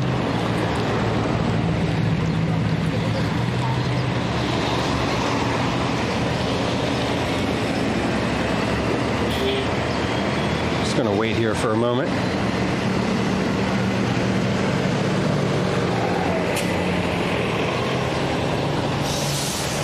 Turn it back on. Let's see if that works. I just refreshed the app that populates that data.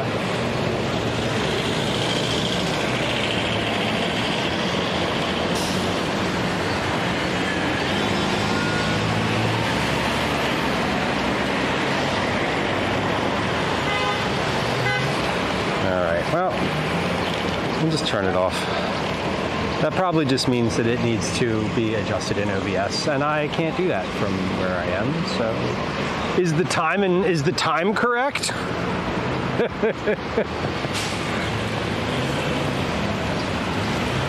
I mean, if the time's correct, that's at least something.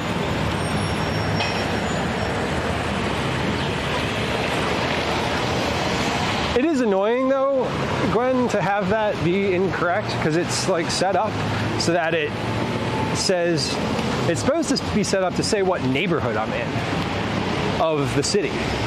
So not just like Philadelphia, but like the specific neighborhood of the city. And it works. It worked for a while. I don't know why it's not. It's not important. You are correct. Well, at least the time is correct.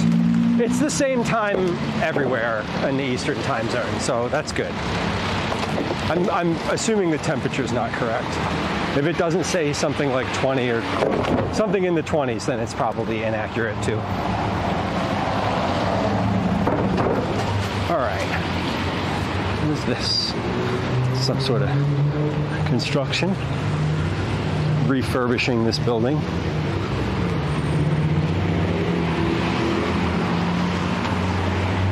What street are we on? Locust. So that bridge up there, probably can't see it on the, it's probably just like too far and too much in the distance at the moment. Or maybe you can't tell that it's a bridge, but there's a bridge up there, that's Market Street. That's the L, the blue line, the elevated subway line, the elevated train. It goes underground in Center City, but over in this part of the city, it is above ground, thus L15. Nope, that's not correct.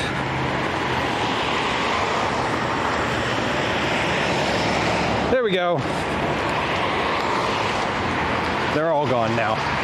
I can't turn off the time without turning the temp off too. Or can't turn off the temp without also turning off the time. I can say that without stuttering though, which is quite the feat.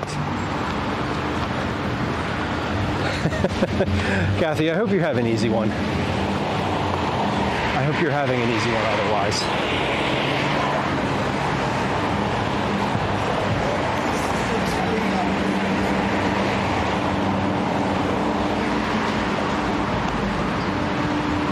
We're almost at Market. We're almost at Market.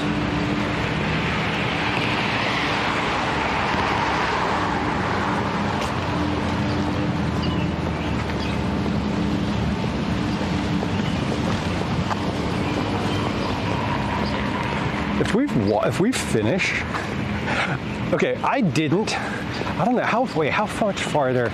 We're at 63rd, 30th at least, so that's 27 blocks.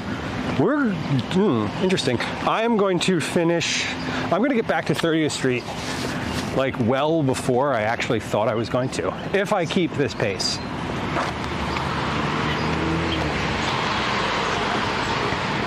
If I keep this pace and we make it back to 30th, I know there's something I'd like to do that we can actually go to from 30th, but we'll figure it out when we get there. There's a new pedestrian footbridge that opened in the city last weekend that I'd like to check out. And I know that that's super like wonky, but it's been opening for years and it actually opened. So it connects two previously unconnected portions of the same trail. So it's exciting because now it's more of a continuous trail. Anyway, if we get back to the train station with enough time to take that trail, we might just do it.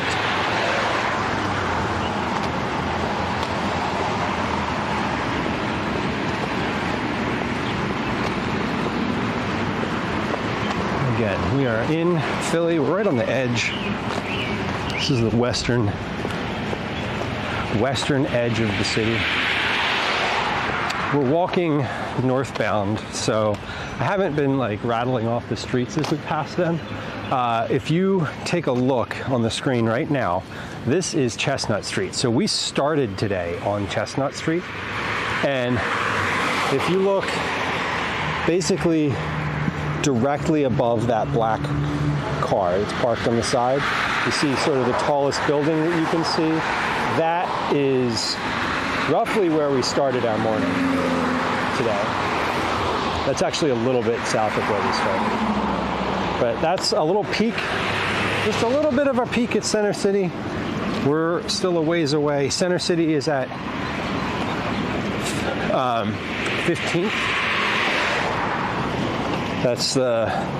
Or 14th is Broad Street. So 14th and Market is City Hall.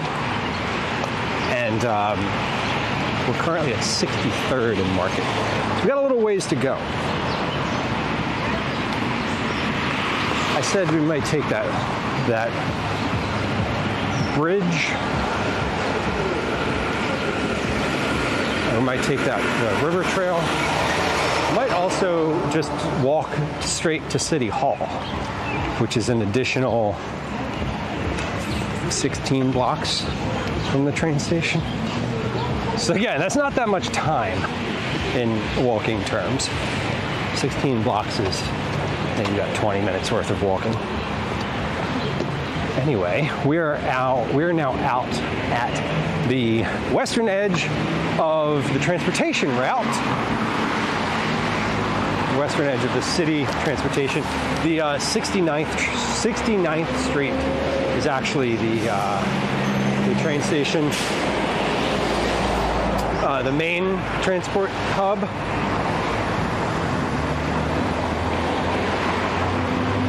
But that is down this way. Down that way. We're not going that direction. We're going this direction. We're now walking east. So for the next little ways, we're counting down street numbers. We're starting at 63rd. 30th is the edge of West Philly.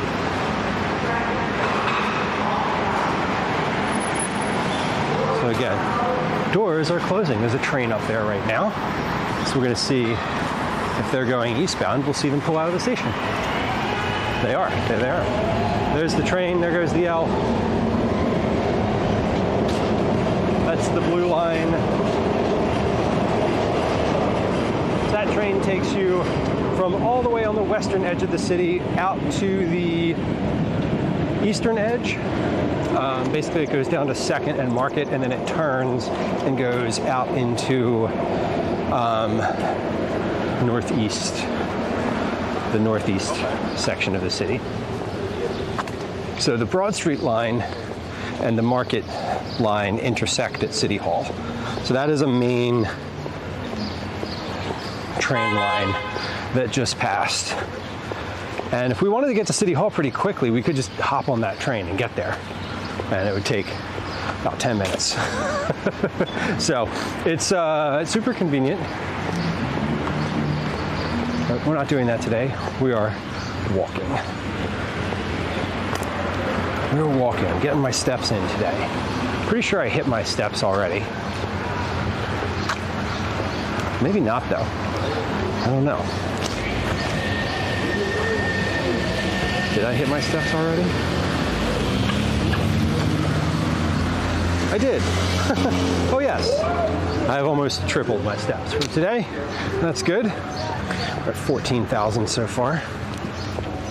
We'll definitely push past 20K today. No problem. No problem. The walking to the train station this morning actually was kind of wild. Just, and it was like several thousand steps I was not anticipating taking, but I was glad that I did, because when I first started moving, like if I'd have hopped in the bus and just started moving from the train station, I was really like sore this morning. It took a while for my legs to feel warmed up. Now that I'm warmed up, I just kind of, I don't know. Now I'm just moving. I have this sense when I'm walking that my legs are just kind of moving. Like I feel sort of like I'm like disassociating from what they're doing and like what my top half is doing. It's like they're just moving along.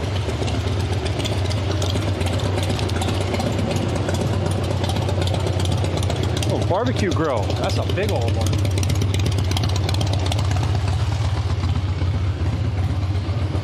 What is this place? Wheels of Soul. So barbecue grill is a bike out front next to a tattoo shop. Okay. What's going on over here?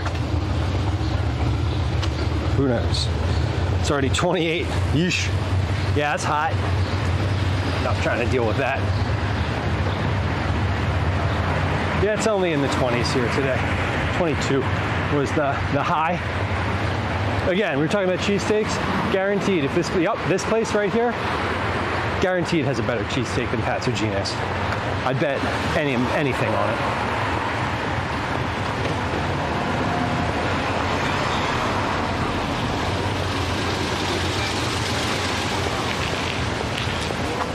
And they're closed. So that tells you everything you need to know. Hey, there's Dan's.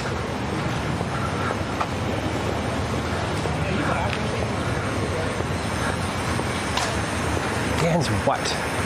Some of the sign is missing. Yep. Dan's work clothes. All right. It's 22. I'm wearing a sweatshirt right now, and I am doing just that. It's doing its job.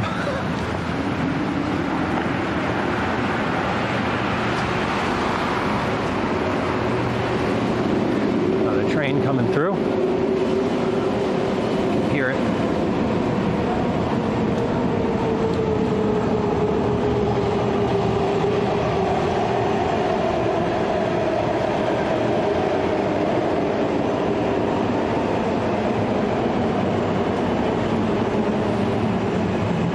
Sign for Edmondson's Lounge there.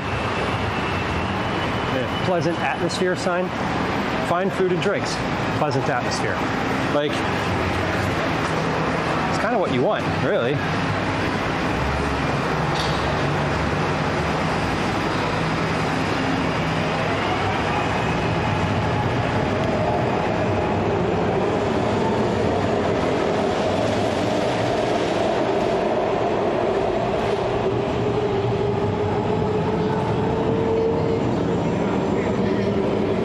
Fish market, okay.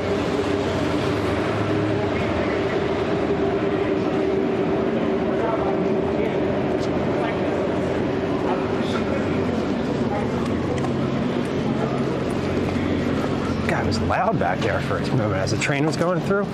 It's like a cavernous.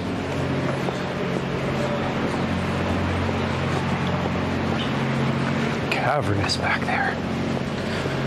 These buildings are brand new, or relatively new, compared to what else I'm seeing. These buildings are brand new.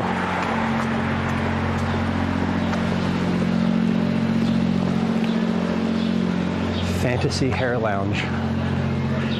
In my fantasy hair lounge, I am not 40 years old with a receding hairline, but that's why they call it a fantasy lounge.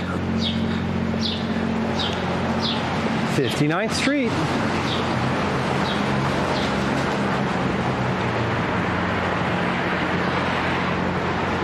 You can start to see Center City poking through some of the big buildings down here.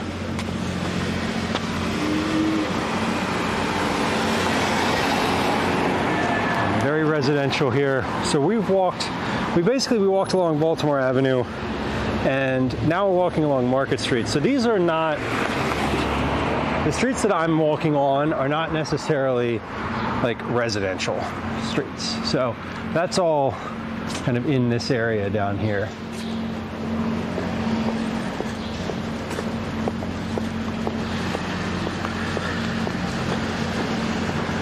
Yeah, these are Baltimore and Market are both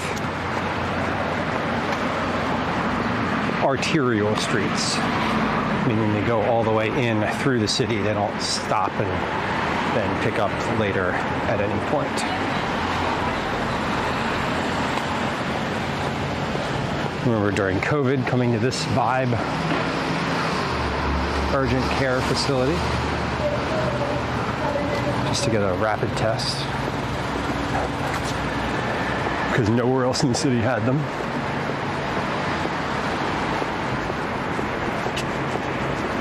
I don't remember why I needed a rapid test at that point, but I did. And I went there.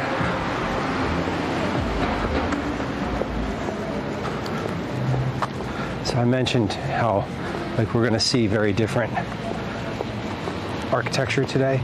I mean, you can tell, like we've already, like walking out Baltimore Avenue, you know, we went from Ivy League University to Kentucky Fried Chicken to public park. Now we are just along a major arterial city street.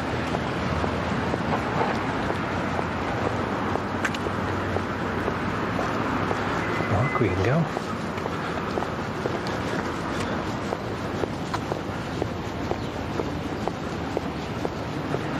It's pretty quiet out today. I mean, other than that one little spot we just walked through back there, which was, felt like you're being at a concert somehow. It's been pretty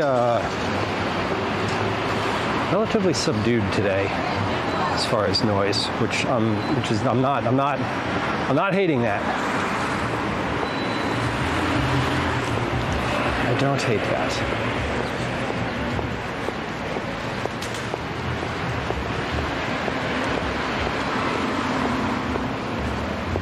Some more row homes.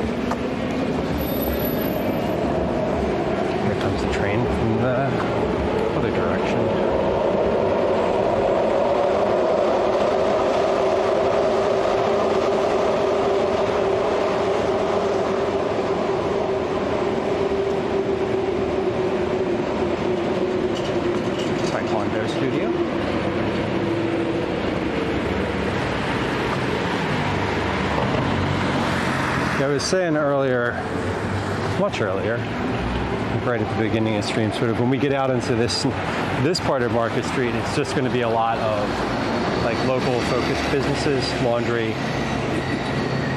hair, that type of thing.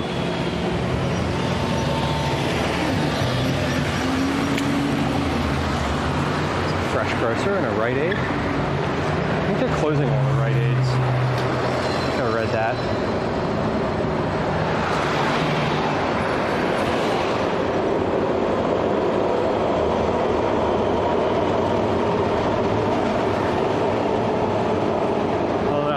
If this has anything to do with it, but I remember when Rite Aid like changed their logo and branding, and then they were like, it looked like a different store.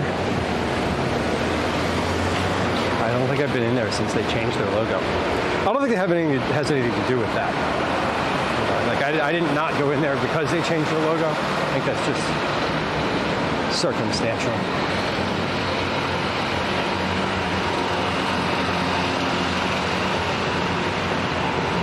Another train station here, so we've now walked between two train stations.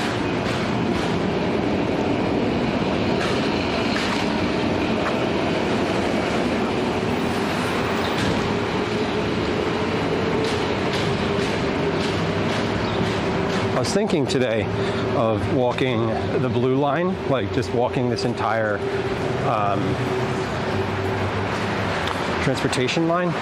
But then I was like, wait, no, that goes through Kensington, and I don't really want to walk through there, so we're not, and probably never will. But I did look it up. It's definitely doable in one day.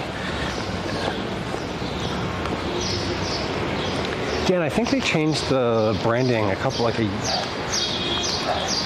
not like within the past couple months. It was within the past few years.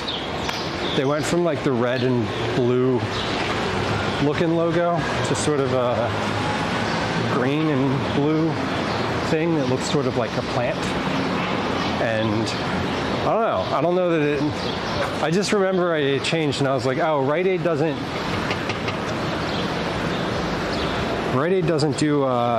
have the same vibe anymore. Like we're just a world operating on vibes at this point. And I was like, it doesn't feel right. I can't go there anymore. I don't think it's definitely not actually that, but it's notable maybe. Anyway, this is the 56th Street train station. Jordy, welcome in. Oh, no menu today. Didn't update the menu. Oh well. Front Street, Kensington Street went? No. We've talked about that on We talked about that on stream before. I get really annoyed at all of the YouTubers that go there and make sensationalized videos of what's happening there. And it's just I don't know, it's gratuitous for the sake of it. And also I would not feel comfortable doing that. Just from a one level, I'm sort of wow, that's very exploitative, and I'm not into it. And the other level is I don't feel safe doing that.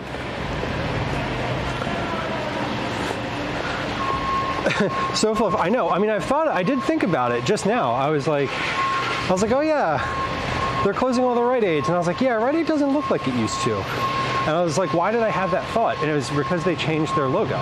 That's it. No other real reason.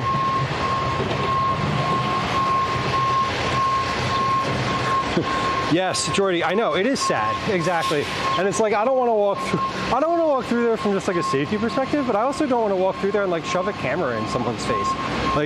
It just feels so fucked up that people do that. And I'm cool, you're gonna make content out of these people, but what are you gonna do about it? What are you gonna, I don't know. You're gonna make a bunch of money off YouTube and you're just gonna not help in some capacity. You're just using these people's misfortune for your gain, and it just feels shitty, generally speaking.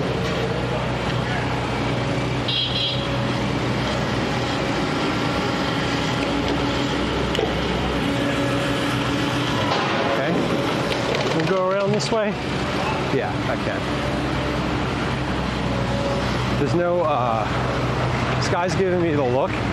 The guy in this backhoe here is giving me the look why am I in the thing? There's no, it's because it's not corded off, dude. You don't have any safety stuff up. I just walked right in. Why do you think I'm there? Because you let me. Anyway. What Action was just talking about. I feel I wonder, oh God. I hesitate to ask what his take is. Yeah, Jordy, it is important to know what's happening. And the thing, the city's tried to do a lot of different solutions. They've tried a lot of different things. And currently the mayor came into office and was we're just going to take everyone off the street. We're going to do sweeps, right? And sweep everyone up and get them off the street. I'm okay, well, where are you going to go? They're going to come back.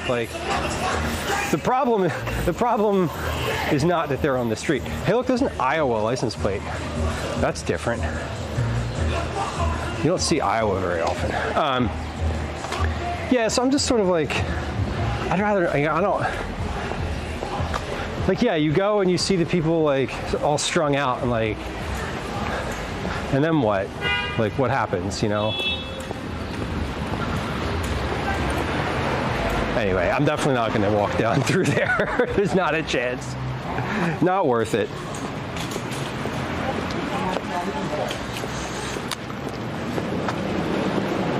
Yeah, I mean, going to that point, it is, if you are on the street, you're in a public place. So you're not, you can be upset about being filmed, but it's not, you can't actually do anything about it. And I suppose as a person who used to be in that situation, maybe he has a different take. Yeah, he probably has a different take on it. That's reasonable. Oh God, Jordy, that means, are they from Philly? I'm assuming they're from Philly. Yeah, he does have some hot takes. That's why I said I hesitate to ask, because I'm God.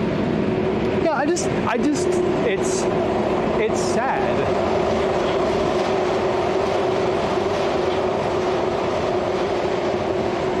It's very sad, and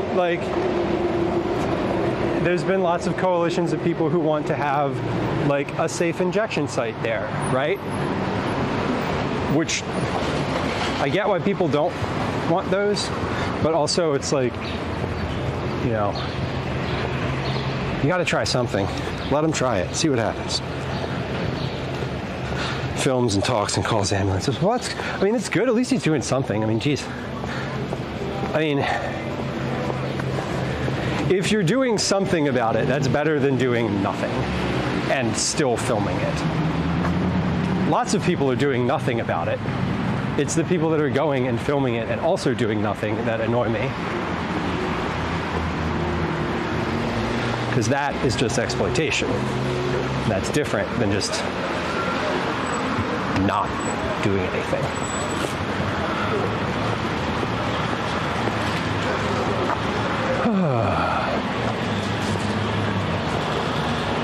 Where are we at? 53rd. We've walked 10 blocks. Ava, welcome.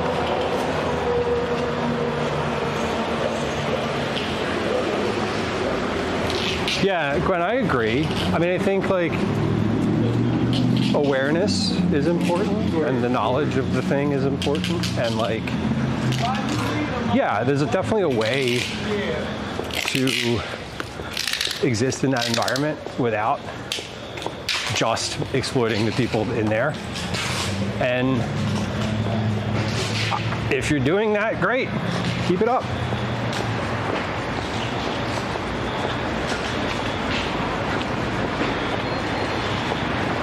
American, African, and Caribbean food. Cool. Nice little grocery store. We were talking about cheesesteaks, right? See this place, Southside Pizza and Bistro? Never been there. Guaranteed they have a really good cheesesteak. Lemon, welcome in. What's Gordon Ramsay doing on Frankfurt Avenue? What part of, okay, hold on. What part of Frankfurt Avenue are we talking about? Are we talking about the Fishtown part of Frankfurt Avenue, which is like nice? And was he at a restaurant? Or was he on the part of Frankfurt Avenue that we've been talking about, the open air drug market part of Frankfurt Avenue? Because those are two very different parts of the exact same street. And they're very close to each other, which is surreal.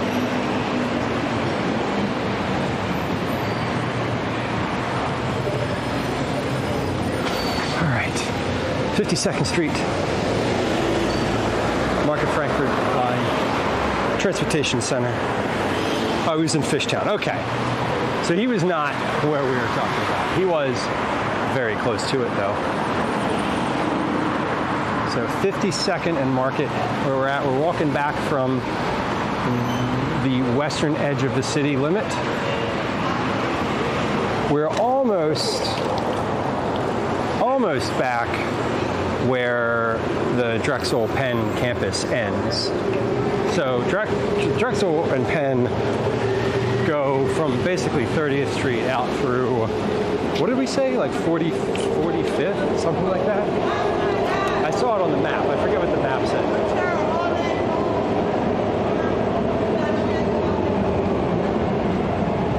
Scott Strick. Oh my God, Guy Strick just said I like her butt. Nothing else, just that.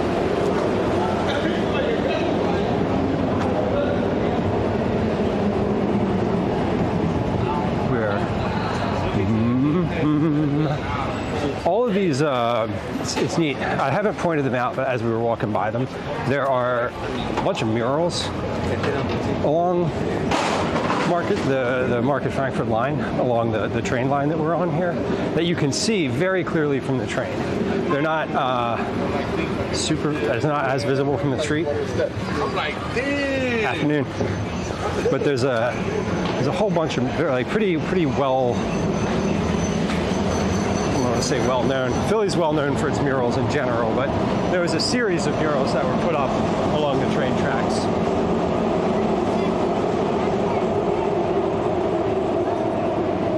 That are pretty cool. Let's go take a look at these two here across.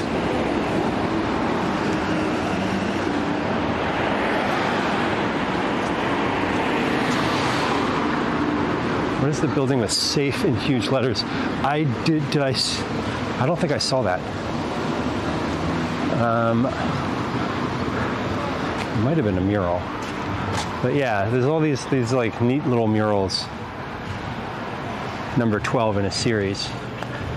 Number 36 in a series, it says. But you can see these, so when you're on the train tracks are up there coming through. You can see another one over there, just above that billboard that says 50 seconds. It's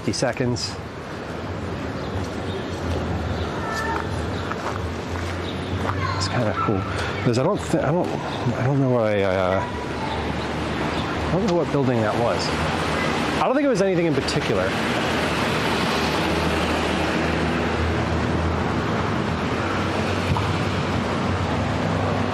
It probably was a mural, if I'm being honest. Gwen says, remember when you walked Daisy down Kensington Ave, Front Street under the L? Yeah, I do. I do, in fact, remember that. That one time that I did that.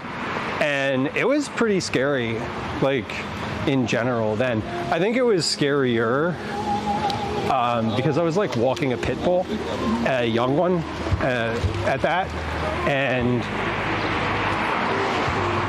pit bulls attract attention in the city, and so I don't know. There was that. Also, there was like needles and stuff like on the ground. Like I was worried for Daisy and her literal paw pads because of what I was seeing on the ground. So I would not do that again, and it was a different area.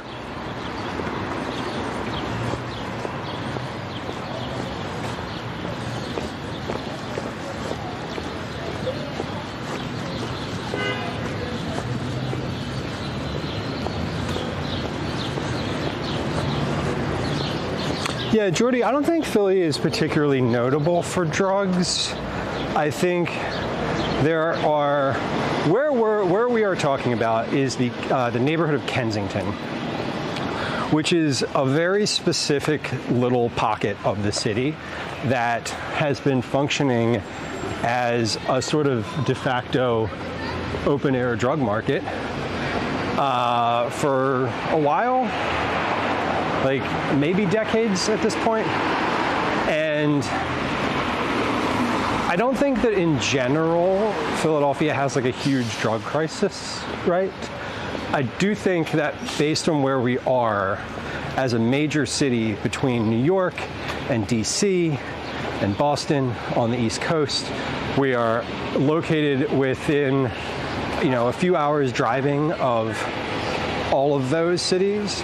And the fact that 95, a major north-south highway, goes through the city just makes it, it's a big city, and the flow of illegal drugs comes through. But I don't know that it's notable for having like widespread issues.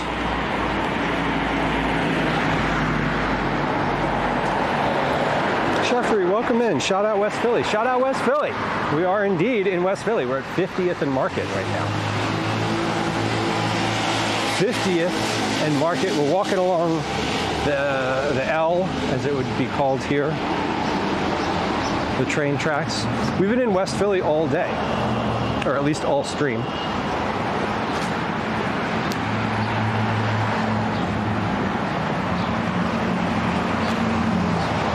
Yeah, Jordy, I think like any, it's a major metropolitan city that sits at, with an international several international transportation hubs within an hour of here, and just an absolute ton of car traffic through here.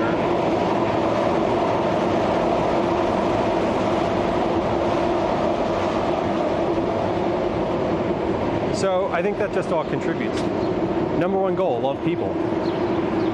Remember, sometimes it hurts, sometimes it doesn't.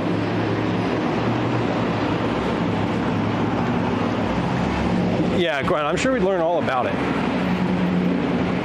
I am relatively ignorant to the underpinnings of like the drug culture in the city of Philadelphia. I just get my edibles delivered by a person on an electric scooter and call it a day.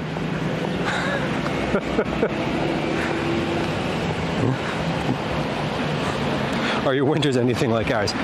No, not particularly. I mean, yeah, it's the East Coast, so sometimes it's pretty. Sometimes it can get pretty snowy, but like it's definitely not the same. I mean, last year it snowed once. We might have gotten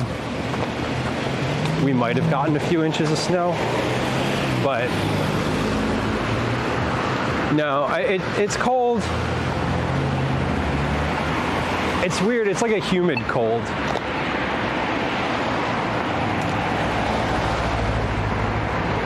But no, I would not say so. I've been to Canada in the winter, and there's just like a little bit, there's something a little extra about the cold there that feels a little bit more biting. And it feels similar to like New England, because it's in the same parallel, whatever, meridian. Which one is it? I don't remember. But they're the same distance north-south.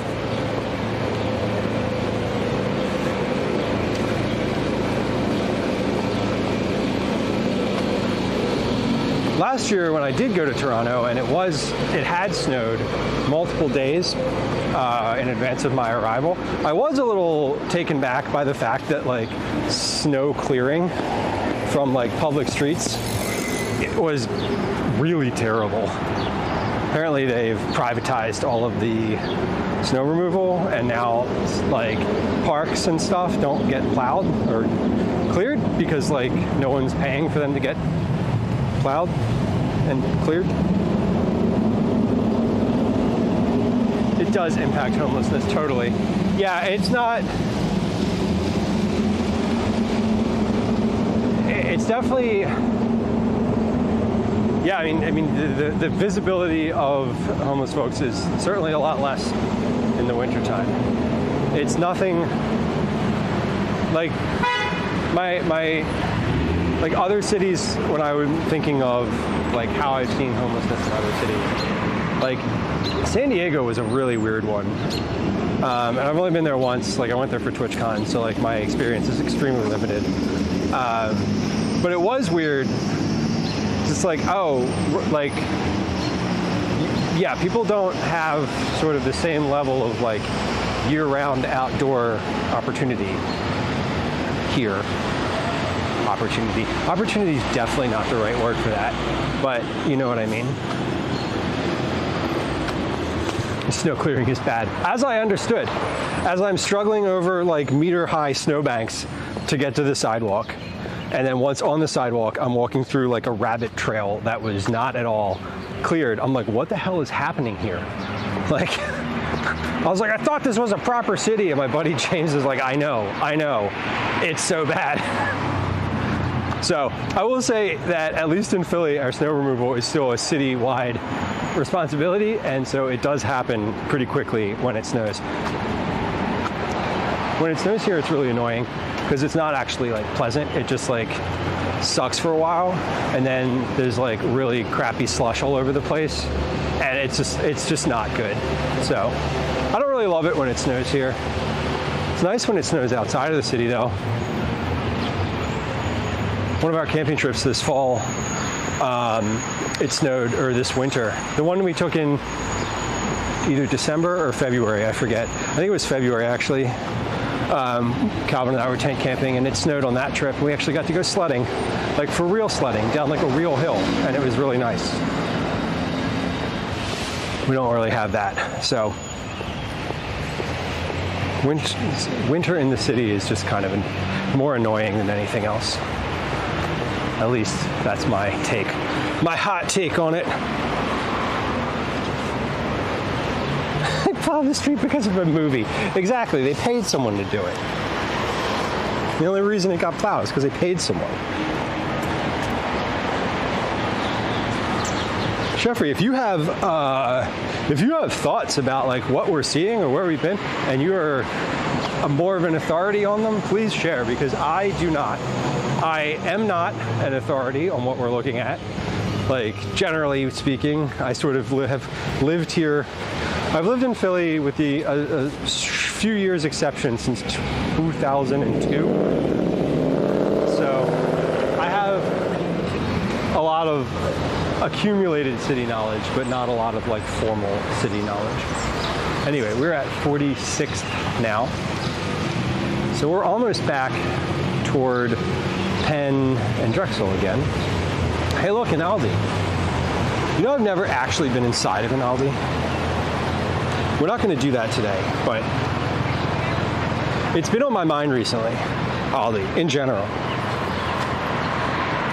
Dude, man, and the guys, what's up from Atlantic City? Welcome in. What's up from Atlantic City? You know what's wild? I've never been to Atlantic City during like the summer season, but I've been there during the off season a bunch.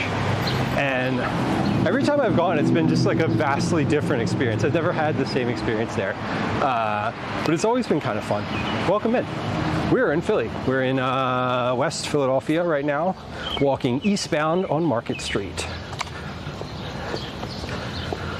What time should I expect you? There's a variety over there labeled Lady Finger. Sounds like a drag name. On the way to start stream, she said, she texted me back 25 minutes ago and said, leaving now, should arrive before 4. So I will try to arrive around the same time. I texted her and said I would be home by 4:30.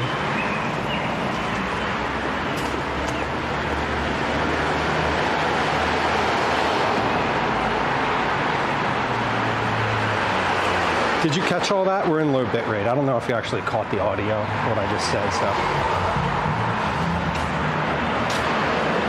Yes. Yeah, after 3. So Gwen, what I'm planning on doing at this point, it's 2 p.m. I'm thinking I'm probably just gonna walk to City Hall from where I am now and then hop on the subway. And so you know how long it would take from there if I get on the subway. That's my plan at the moment. I was either going to do that or walk along the Schuylkill banks, but I think I'm going to hit City Hall instead because I kind of like the idea of just continuing down Market Street. So this right here, speaking of continuing down Market Street, this is where the L, the blue line that we've been walking underneath, goes underground. It's pretty experienced. Yeah, I came here for school and then I never left. I did leave, moved to New England for a few years. In the middle of that, 2008 to 2010. But I've been in Philly pretty much consistently. Otherwise, never lived in West Philly though. I've mainly lived in North, Center, and South. So I've lived kind of like off of Broad Street for basically my entire Philly experience. So the train goes in and out of the underground here. Jordy, enjoy the rest of your day. I hope you have a good one. Enjoy work. I hope it's an easy one. Happy Friday, Junior. Thanks for saying hey. So now the train is underground. So we won't get any more train noise, sad trombone. We will momentarily be walking. We should be able to see Center City pretty consistently here in just a moment. The nice thing about West Philly is that there's more trees. There's just generally, it feels generally more green.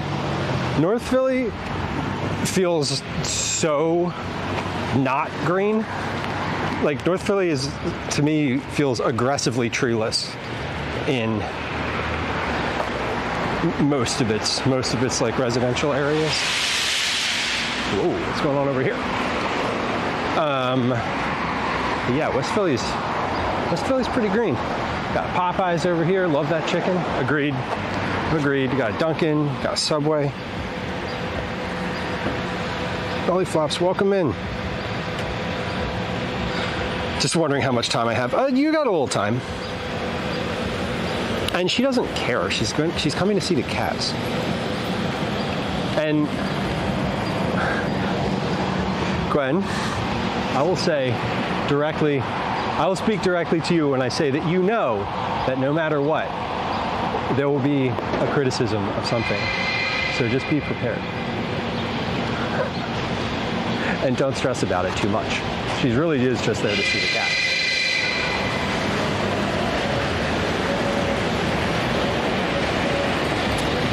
Officially summer season, yeah, it is. Yeah, you get like the shore crowd. So you get like everybody who just like departs from the city here and comes down there to just kind of like be an asshole for the weekend, which is, you know, not that they're not an asshole for the rest of the week too, but yeah, I imagine summer in Atlantic City is just like wild, absolutely wild. I think every time I've gone there, it's been like December or February. I've been there for conferences, so they're like off-season stuff. 2300 Arena. Yeah. Is there any public transit running out there? We're at 11 or 12. Stuck with an Uber or Lyft. No. So there is. I feel like the Broad Street line. Well, one thing. I think the Broad Street line stops service at midnight. There is a night owl bus that runs along Broad Street on the same route as the train. That is 24 hours. But I do. Most of SEPTA, that's the public transit name agency, SEPTA, S-E-P-T-A. Most of SEPTA, I think, shuts down at midnight, if not sooner. But I do know that there's a bus line along Broad Street that stays open, and I think there's a few other bus lines that are limited service overnight. So they're like, you know, a bus comes by like every hour, every 45 minutes. So definitely limited service after midnight, but I know there is some service.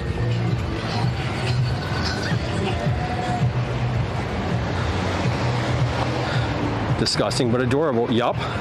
Kind of like children, except for you can't put children in a cage all day. Liz, she is. Calvin also has an event tonight. He has an orchestra event that he's playing in. So she's coming up for that, but like, you know, she's coming up for both. The orchestra event, as I explained to her, is not one where he's like a featured player. It's like a citywide event, so they've got like a song or two and that's it. So it's just a good excuse to like come up and see the Cats and watch a few songs. Maybe have some leftover sloppy Joe for dinner, you know. Broccoli, welcome in. Basically, yup. Photography? Howdy. What is it? Live stream. Oh, good. Yeah, taking folks for a walk around the city. Okay, God bless. Be safe. Yeah, you too. Have a good one. Happy Thursday.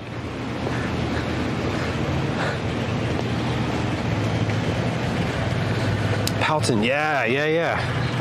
Oh, it smells so good. It smells like pizza. There's a pizza spot right here. And I just caught a whiff of it. Oh, you can. This is true. It is frowned upon. Yeah, this place, the smell of that place wafting out on the street was incredible. I really don't want to eat anything right now. I'm moving and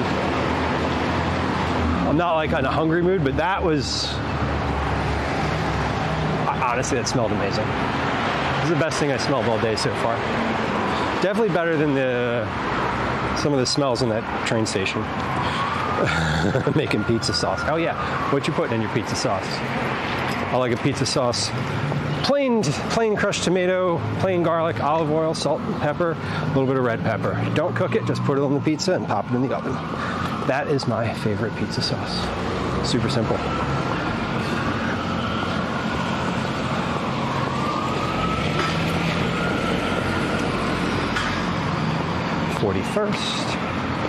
Yeah, we're almost back. We got 10 more blocks. 10 more blocks until we have walked around West Philadelphia. It is 2 hours and 45 minutes. We might make it by under 3 hours. A whole West Philly loop. That's intense. Oh, oregano. Yeah. Little herbs in there. I like using dried herbs in pizza sauce because I feel like fresh herbs just get like weird and shriveled, and the dried herbs are just like little tiny green flecks no matter what they are, so it really doesn't matter.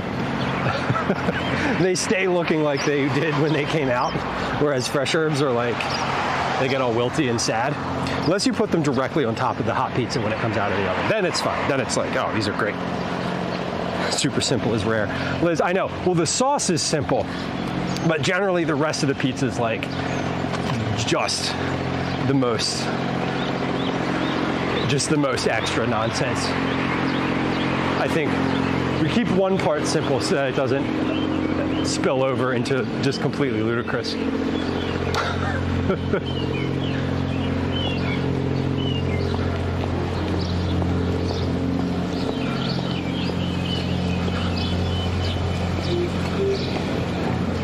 Wilted dark hunks of basil. Well, again, yeah, to each your own. And I bet it's good. That's the thing, is like I bet it's really good. I'm sure it's good. You stream on Twitch? I do. Oh shit, what's your stream? Live right now, actually. It's Eat It Dads. I'll give you a card. Yeah, live. Do mostly cooking and then some walks around the city. How many viewers you got? No idea. No, honestly, like I have no idea. I stream sometimes, so I was just wondering. Oh, right on, right on. What do you stream? Just like just chatting stuff. Like, Oh shit. Okay, that's great. What do you mind if I like? Do you want to say what your name is? Like, what's your What's your name? Philly Swagger. Philly Swagger. All right. Yeah. Well, we are in Philly. That's good. Sure. Cool. Yeah.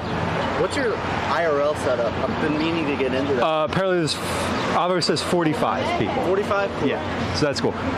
It's a live view, like encoder, and then some modems in the backpack, and then. Does it go to like a server or? Yeah, I use IRL Toolkit. IRL Toolkit? Yeah. Cost money?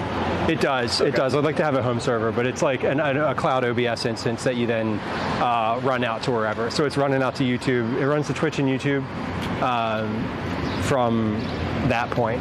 Nice. Yeah, it's pretty good. Right on. Yeah. Good stream then. I'm gonna try. Walking around, walked out Baltimore Avenue to Cobbs Creek, and now I'm walking back into the city.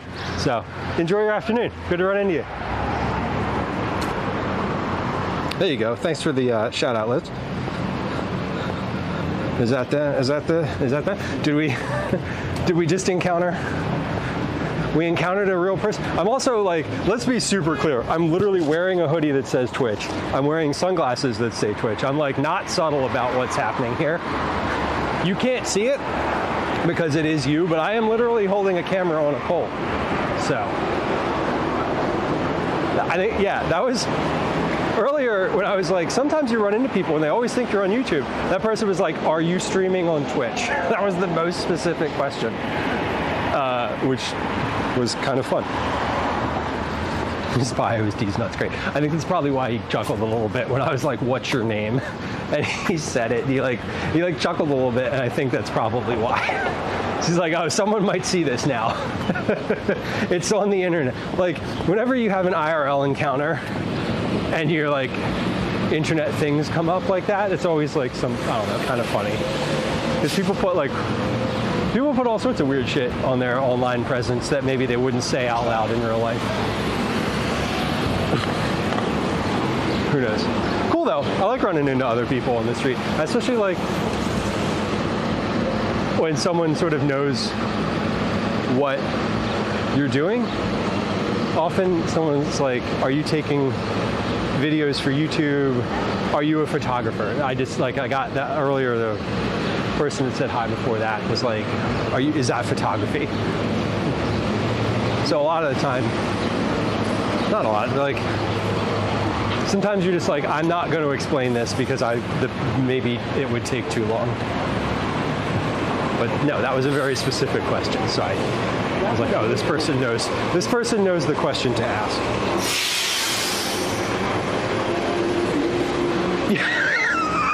To do that. No, that is very true. That is very true. Like, what are you doing? What are you doing with that? Well, I'm pointing it at things and talking about them, and then there are people online who are watching. And they're like, okay, but why?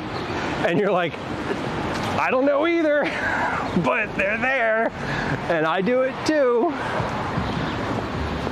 So, live streaming is a very strange space sometimes. But I think it's fun. I think it's... I was saying, I don't know, I talk about stuff all the time with all sorts of people. And the other day I was having a conversation that was about streaming and like why I prefer that. And I was like, because if you do you know, other content, you like film it, right?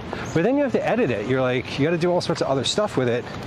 And to me, it feels like live streaming, all the work is in the upfront of like getting your stuff set up, you know, making sure it works, planning your route, making sure you have all of your things charged or your ingredients purchased and all that. But like, once you hit go live, you're just in it. And there's not like, you know, there's not editing afterward, unless you're like doing clips or something like that. But the actual like act of streaming is more like immersive and fun, whereas the act of like content creation, like filming and getting it, getting it like that, I feel like I get sucked into making things like perfect. No stop sign. Right, but like perfect is the enemy of progress. So I like the live stream format because you're just doing it and like things mess up and you can't, you know, it's like whatever, things happen. I'm just talking to the air. Just taking people for a walk. Yeah, well, I mean, that is what we're doing. We're not, like I said, right at the top, there's nothing big and specific that we are doing today. There's no landmarks or milestones or areas of interest. There's just a walk around the city. Long walk all the way through West Philly, but just a walk nonetheless.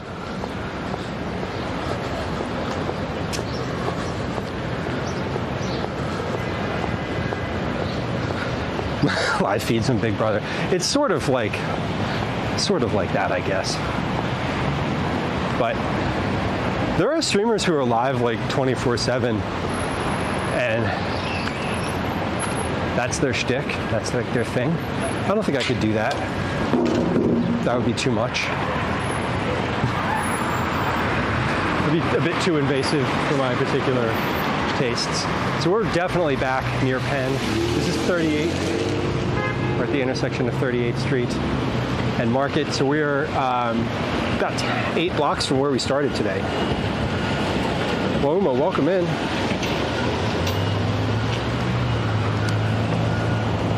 Live streaming is for lazy people. Well, I mean, like I said, all the work is on the upfront.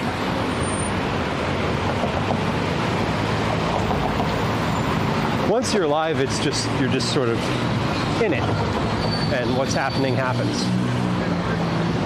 I had the thought earlier when I was setting up at the train station and like right before going live that like the moment in an IRL situation, like the moment you go live and you like have a camera on a pole that you're pointing at, you're immediately like very unanonymous at that moment.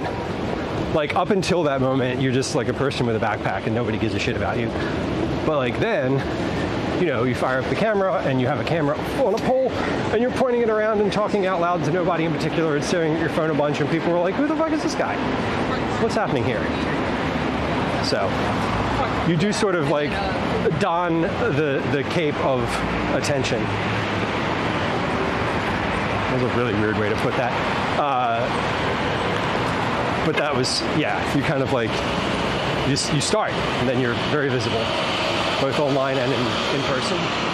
It's an odd feeling, sort of. Good though.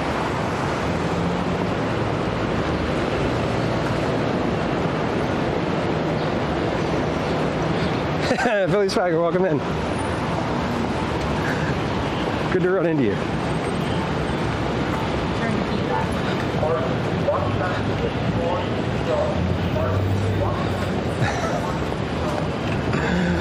Oh my God. Yeah, the reason I don't have the view count on my thing is because I don't want to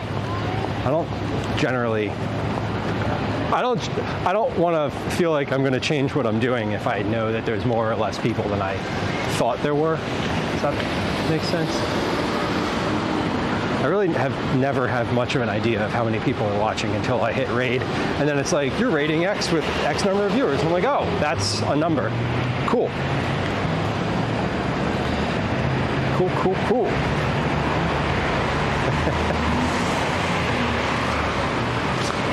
Again, we're on Drexel campus right now, very much. You see the Drexel dragon everywhere. I'm wondering if we're gonna pass the big dragon statue. That would be cool. And if not, then it won't be cool.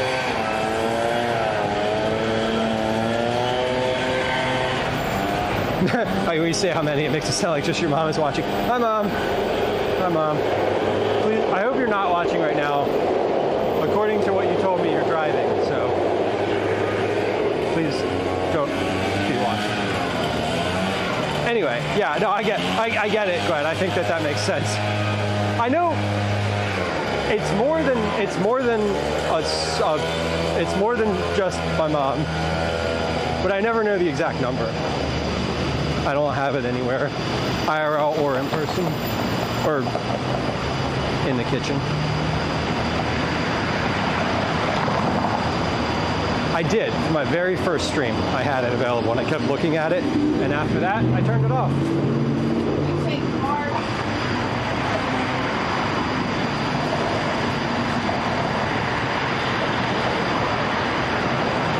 Wow, guys, welcome in.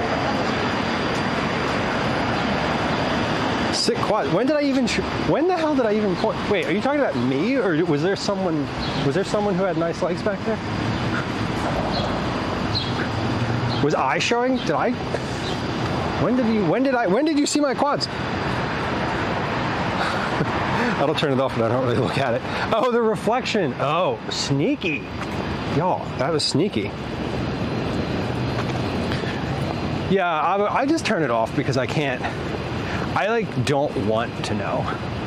Because I think that for me, part of it is like, no matter how many people are watching, whether it's 0 or as many as whatever the number is right now, sometimes nobody's talking, nobody's chatting, and it feels exactly like there are 0 people. And sometimes there's a lot of people chatting, and I'll go to raid, and the number of people is way less than I was expecting for the volume of conversation that's been happening.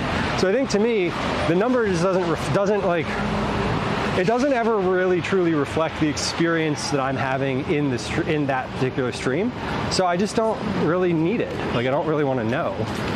I look at it after the stream, and I'm like, oh, that is that number, But I think in the moment, it's really not part of the experience. There's a robot with a Santa hat in here, and I'm really kind of curious what's going on here.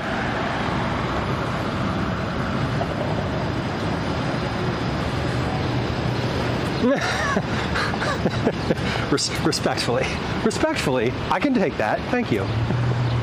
See, that is a good compliment. I like compliments. Sarah says I like when Gwen gets involved. There's just so much shade. Gwen is a pure troll at heart, and whatever Gwen says in chat, just know that there is a much more biting, incisive comment right behind it that she is leaving unsaid.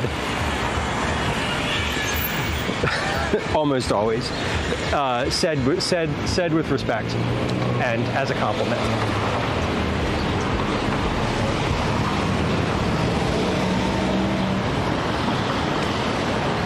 Yeah, so exactly. The IRL streams, because I'm not as interactive, generally speaking, in the IRLs. I am more observational and less about what's happening and narration of the thing, unlike the kitchen.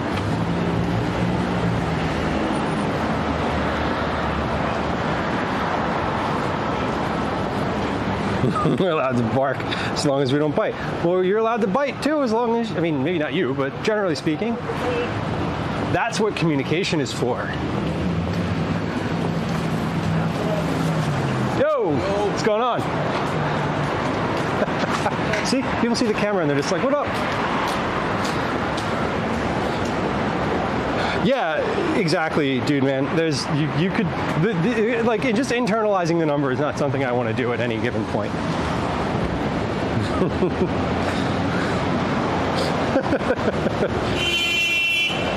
We bite together or not at all. That's fair. That's fair. Have the fun that you want.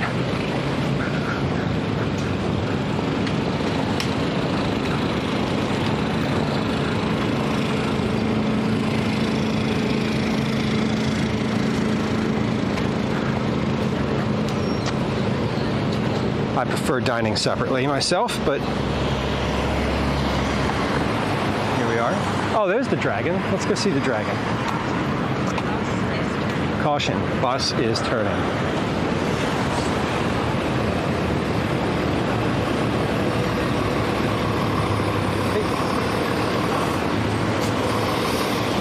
Big old dragon. I wonder if the dragon has a name.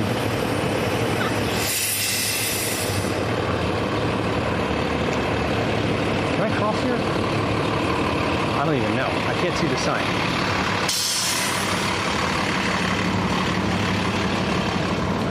Does the dragon have a name?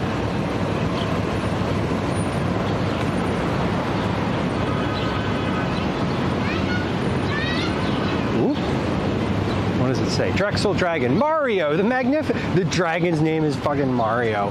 Unbelievable. That was the fact that the dragon's name is Mario is very unexpected.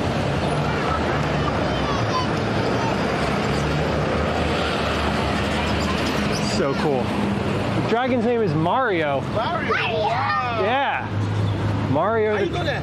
It's on the sign over there. I was expecting it to be something else, but like, you're right. Puff the Schedule 1 dragon. Oh God. Still recreationally illegal. I know, dude, man. I was like, I assumed it was like Danny or something like. I don't know what I assumed. I assumed it was named Danny for some reason. Because I was like, oh, D, it's gotta be a D. It's gonna, the dragon, of course. No, it's named fucking Mario. That's wild. Okay, cool. I wonder if just the statue is named Mario, or if the logo itself, like the dragon, you know, like the mascot that comes out at the games or whatever. I don't know if there is. I'm assuming there's a dragon mascot in a costume. But I wonder if that one is named Mario, or if it's just the statue. These are the important questions, TBH.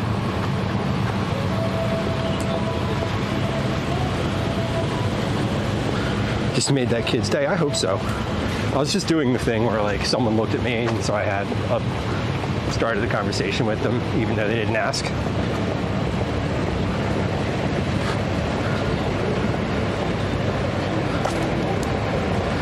Does it have a taller or longer dragon brother named Luigi? No, I don't know. Yeah, I don't know. I don't know. It didn't say where the name came from. It was just a long list of people who donated money to make it happen. Woo, we are almost back at the train station.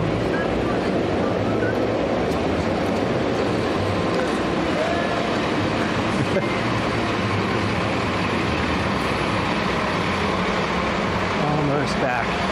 We almost made an the entire loop. So we walked out Baltimore Ave, along Cobbs Creek, and back along Market Street.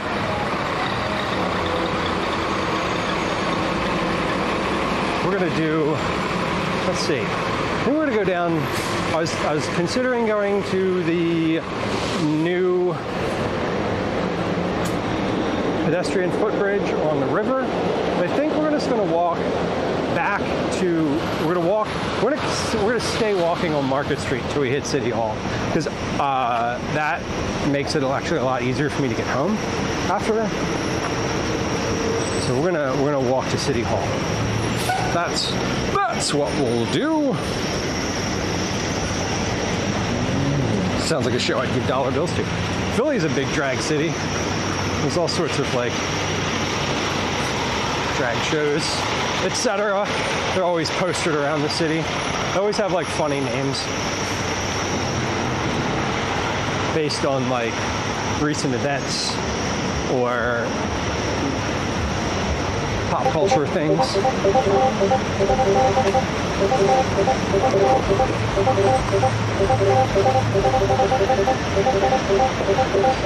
Speaking of drag, Philly Pride is this weekend. Sunday is the main. Saturday is just like everybody go out in the city and be on the street. But Sunday is a big parade and celebration party in the neighborhood in Center City. It's a pretty big event.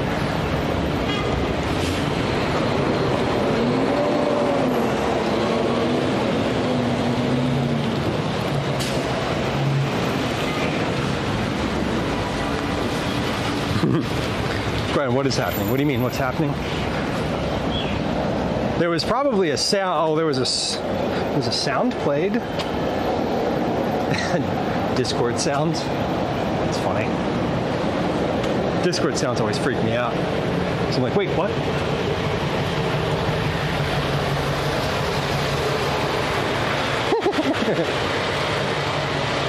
Yeah, and meanwhile, everybody just looked at their computer and was like, what's happening?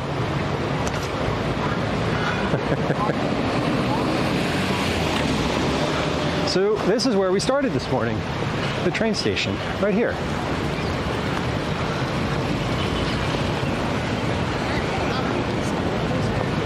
This is 30th Street Station. Just about an hour into New York from here on the Amtrak. About an hour to Baltimore, hour and a half to DC, 6 hours to Boston.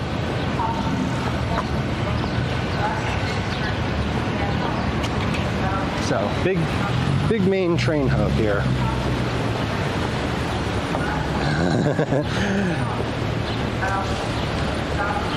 Shameful empty city bike racks. Oh no. Yeah, they've been in the city for a while now. I mean, people use them all the time. They've mostly transitioned to like an all-electric fleet at this point. It's very rare to see fully manual bikes anymore on the city bike program. I don't know if that's a good or a bad thing. I can't tell. I mean, I'm sure it's a good thing for the program because they charge more to use the electric bikes, but I don't know what that says about usage. If anything, guess I'll shower now. Enjoy. Seems like good timing. Yeah, I'm heading to City Hall, and then from there we're gonna probably end at City Hall, and then I'm gonna hop on the subway, maybe the bus, depends. I'm gonna look at the schedule and we'll figure out which is gonna be the better, quicker way to get home. And then I'll be home right after that. So you'll know where I am if I'm still live, and if I'm not live, then I'm somewhere between City Hall and our house. Enjoy your shower. Whenever I go to a new city, or not a new city, but like whenever I'm somewhere different, and I'm going to be there for a little while, I always look up two things. I look up what like the public transit is, right? So, is there a train, a bus, or whatever? Can I get a pass to it? Is it like a day pass? Can I pay with, Apple Pay? Which I don't generally use Apple Pay, but it's super convenient for transit in somewhere where you aren't living. But I always look up the scooters and bikes and like rental stuff like that too, and make sure I have the app on my phone. And that it's like connected, right? Like in Baltimore and Providence, spin scooters are really popular. So like I have the spin app on my phone, and it's like connected to a card, and like I keep it updated so that when I am somewhere different like that, I have access to all of those things without having to stand on the street and like set up an account, The e-bikes are really convenient to get around for sure. I was most of the way to the train station this morning when I was like, shit, I should have just gotten on a city bike instead of walking. So this is the Schuylkill River. We've walked along this before.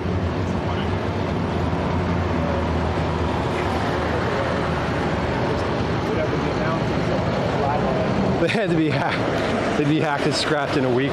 I just imagine they'd get brutalized, vandalized, etc. I know that we don't have the scooters here in Philly. The ones that you leave on the street. I can't even imagine. I don't think the people of Philadelphia are mature enough to have scooters that you leave out on the street, because I think what would happen is they would just all be in the river. They would be like in the river. They would get trashed in days. It wouldn't take very long. Columbia's a joke of a capital. I mean, yeah, it's wild to me. Like, I'll go to other cities, right? Like, we were in Providence 2 months ago, and to see like just the difference in like a small city versus, you know, even a large city. Now, I'm not even saying Philly's big physically, but like, it's not, you know, it's functionally and fundamentally very different than like New York. But it's also like very different than Baltimore, which is like a lot larger than Baltimore.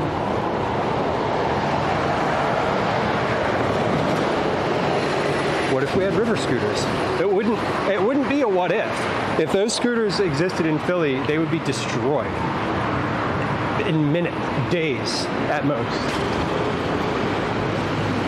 The bikes, I think, seem sustainable because they have docks and they like lock into a dock. And if you have a bike and you don't bring it back, like, they know who has it, right? It's not like a mystery. The scooters you can just pick up and throw into the street. And it seems like that happens. They have those scooters in San Diego, they have them in Baltimore, they have them in Providence. I don't think we could do it here. I don't think we as a populace are mature enough to have electric scooters available on the street, unregulated and unsecured.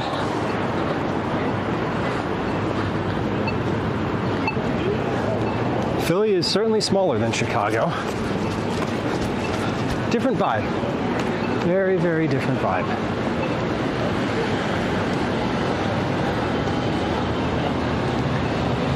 By the way, we just crossed the river, the water there. We are no longer in West Philly. We are now in Center City, formally.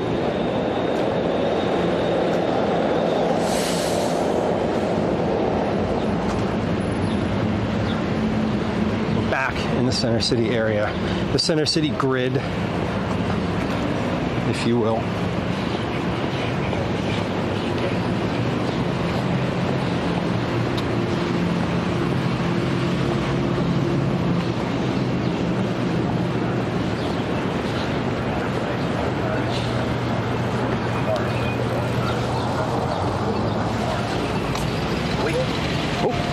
Wait. Okay. Okay, we will. We will.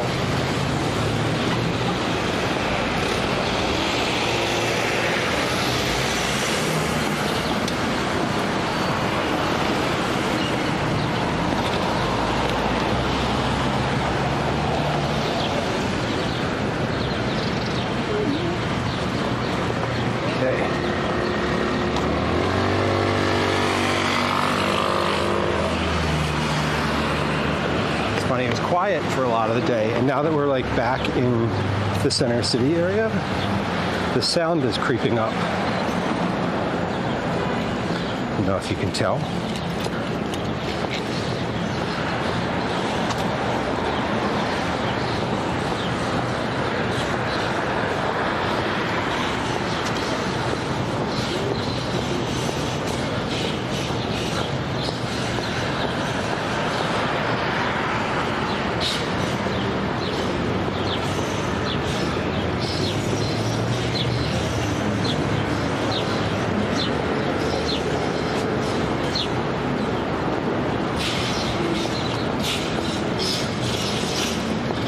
Constant roar of traffic has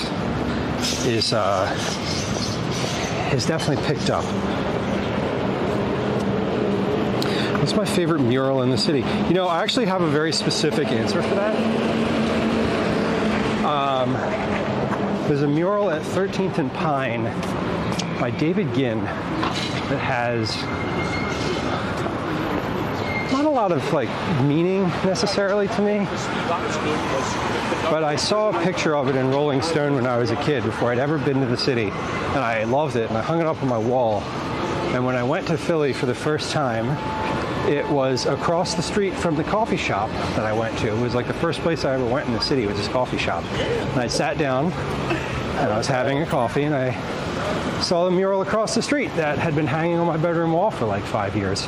And that was pretty cool. So I would say that from like a very personal perspective, that's probably one of my favorites, if not my favorite. Did the firefighters sell a calendar? I don't know. It's possible. I didn't pause to ask them.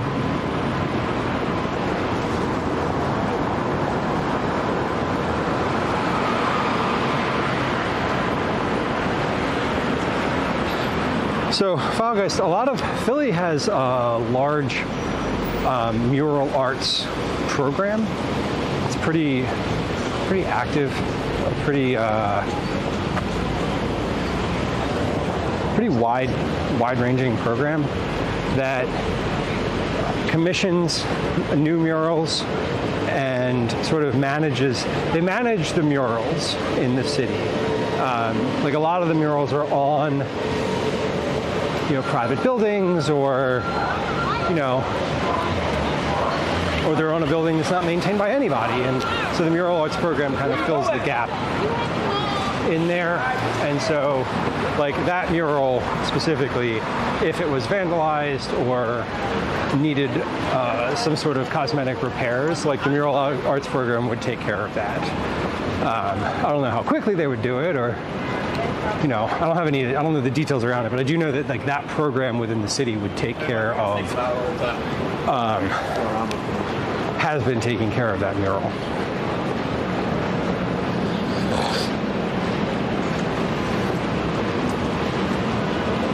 What up?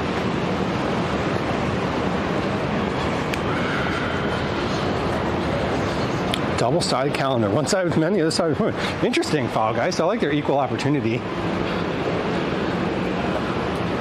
Is it taxpayer funded? I don't know. I hope so. I mean, as a taxpayer in the city of Philadelphia, I hope that some of my tax money is going towards that. If not, I would be fine if it did. I think it helps set the city apart, honestly, from other places. I mean, we have a ton of murals in the city, just a ton. I don't know what the actual stat is, but I believe that there are more, something to the effect of more murals per capita in Philly than anywhere else in the U.S. So it is, the murals and like the mural system in the city is absolutely a point of pride among lots of Philadelphians. So I think that it's city funded. What I'm assuming is that they get grants and money from the city, but that there's also like private money involved in some capacity. I'm assuming they have some level of foundation or some sort of fundraising arm within their organization. I have to imagine. It's an arts program, so they obviously have some level of fundraising. Not obviously, but assumption.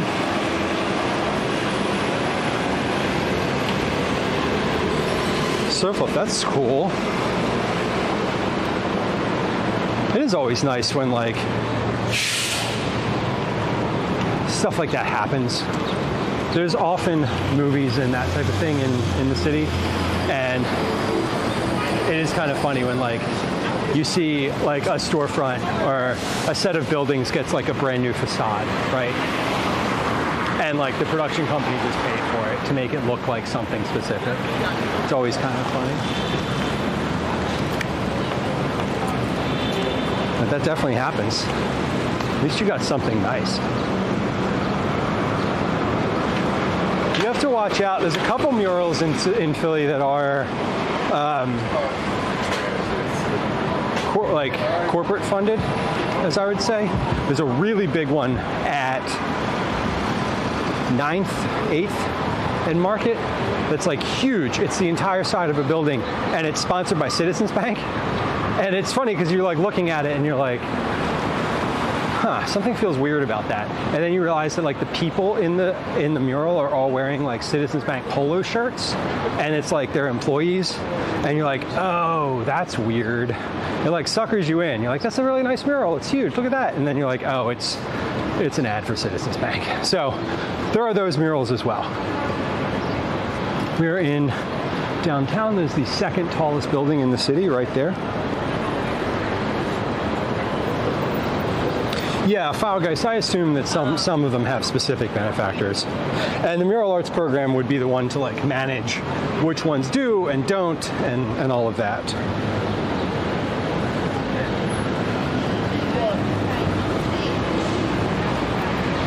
Yeah, it's funny when you see a big old corporate mural and you're like, oh, Citizens Bank paid for that. Got it. That's why the logo's all over it. That's why it's green. Okay, understood. And there's a few of those. I think one of my favorite corporate murals was one from Five Below. It's sort of like a $5 and under store, if you're not familiar with it. And they had one that was, I don't remember exactly where it was, but that one was actually really nice because it was just like a bunch of blocks of color and like looked like a real mural, and it just had like their logo at the bottom of it. And you're like, okay, I can deal with that. That's like, like Five Below commissioned an artist to do a mural, and then they stuck their logo at the bottom of it, which is very different than like making the mural all about your like employees. I love Five Below. I think we're now, with the age that Calvin is, my son Calvin is 9. With the age that he is now, he has moved on from wanting to shop for presents, like birthday presents for friends. He's moved on from wanting to shop at toy stores to wanting to shop at like Five Below. So it's a very interesting transition. The last birthday party he went to, the note about presents on the thing said, this person likes a bunch of different stuff, and then it was like, and gift certificates from Five Below. I was like, okay, cool. It was a 10th birthday party. So I was like, I guess this is where we're at now.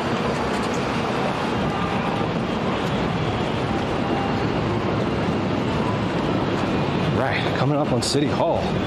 Here we go.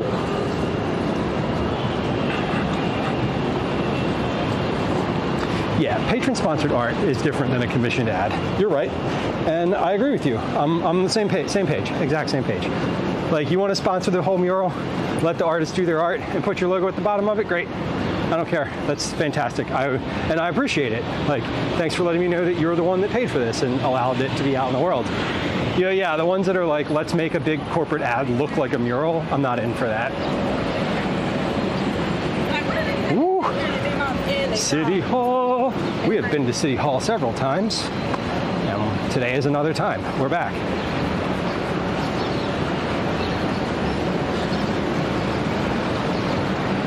We're back. Works out better for your pockets. Sometimes. If you were here for our New Year's Day stream, this is where the mummers give their like big performance, this intersection. They have the grandstand right where these cars, right where that car is right there. And then the mummers line up along Market Street to, right along the street here to do their performances. It's pretty cool. Hopefully we'll be back there again on January 1st, 2026. See the parade again. The giant clothespin, it is metal.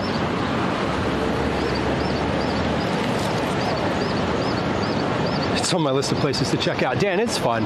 It's definitely one of those places where you're like, you're gonna get sucked in and you're gonna see like a bunch of stuff that you're like, oh, that looks really cool, I want that. And then you realize that it really is like a dollar store, and you're sort of like in, it's like dollar store quality things. But it is kind of exciting. I've walked out of Five Below. Every time I've walked in there, I've walked out with something specific. Last time I walked out with a cell phone holder for the car. So like little stuff like that. Wasn't this area filled with Eagles fans? Yeah. Oh yeah.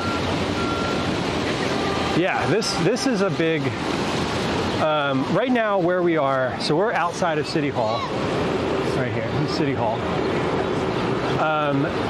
This is a major train intersection, so the trolley to West Philly crosses through here. The Blue Route, which we were walking all afternoon, or for a while earlier, crosses through here. The Broad Street line comes through this section.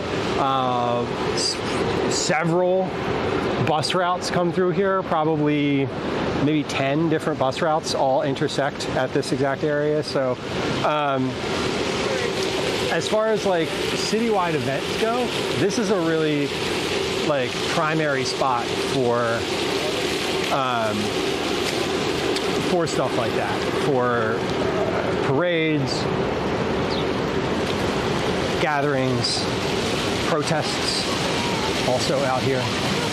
So it's definitely a pretty well populated area most of the day. Discount store luggage and underwear. Hey, perfect. And a big chunk of your check when you work there? That's funny.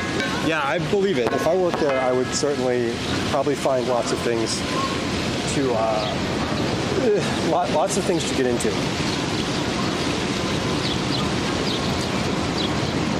All right, let me get my tripod out here. I'm gonna move from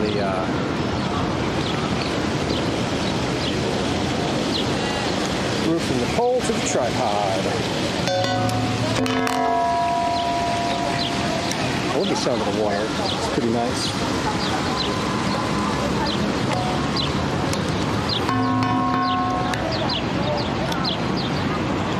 Oh wait, that's not how you adjust it. That's how you adjust it. There we go.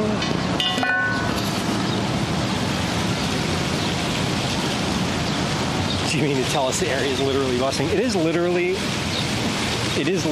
bussin'. Bussin'. Is that how you pronounce it? Is that how you pronounce it? Bussin'? Bussing? Bussing? Well, that's weird. The table's metal and my phone is like sticking to it because it has one of those like metal magnet johns on the back. Weird. Let me ask the younger viewers. Listen, if anybody in chat is young enough to answer that question with any authority, that'd be impressive. Our demographic usually doesn't skew that young.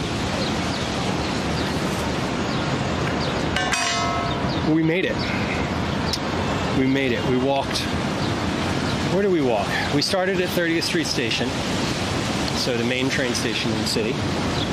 We went from 30th Street out through Drexel's campus, through Penn's campus,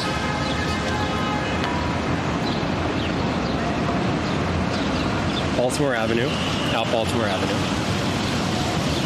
We went to Cobb's Creek, Baltimore Avenue out to 61st, then we hit Cobb's Creek, 31. That is not ancient. That is correct. That is not ancient. 36 on 63. It's also reasonable. We walked out Baltimore, out to Cobb's Creek, out to 63rd and Market. And then we walked all the way back Market Street from 63rd to 14th. So you can do the math. That's 49 blocks. Plus whatever the other distance before that was. So that was quite a bit. That was quite a bit. And now I think we are going to figure out somewhere to raid. I think I know where we're going to go. I have a question for anybody who may be interested. Do we want to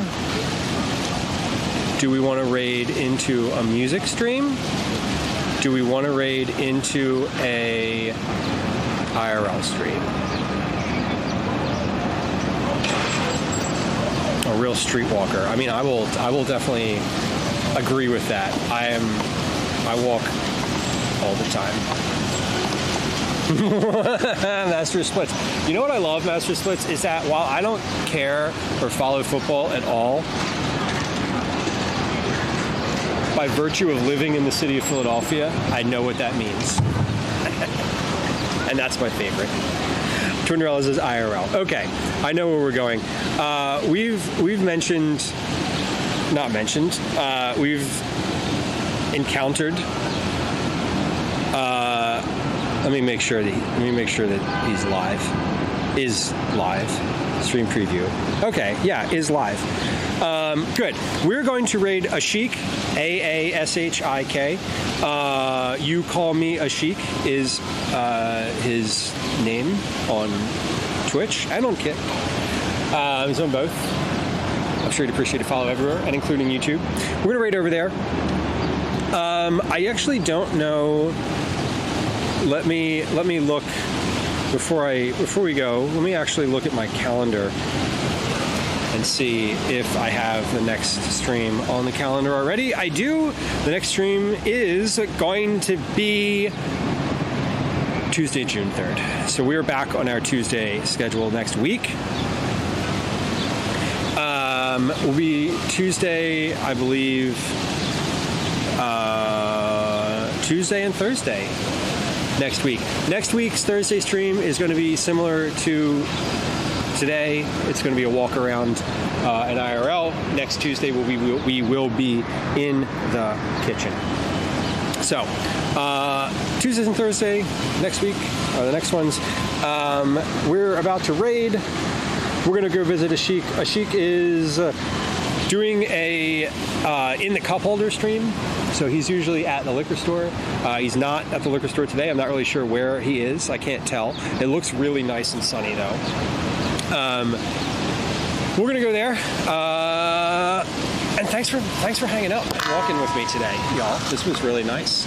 What was our final before we completely get out of here? What was our final step count for the day? Final step count for the day is 23,045. Darlene, on YouTube, have a good one. I appreciate you. Lurking and cleaning, well, I like that. That's what I love doing during streaming too. I mainly lurk. Occasionally I'll chat. But I appreciate y'all. I hope you have a good one.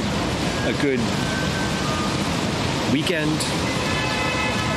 Good Friday, etc. I know, Filegeist. We got to make it work. Just strutting through West Philly. That's how we do. Well, I appreciate y'all. Thanks for hanging out today. I hope you have a good one with Ashik. Enjoy the rest of your day. Bye. Bye. Bye.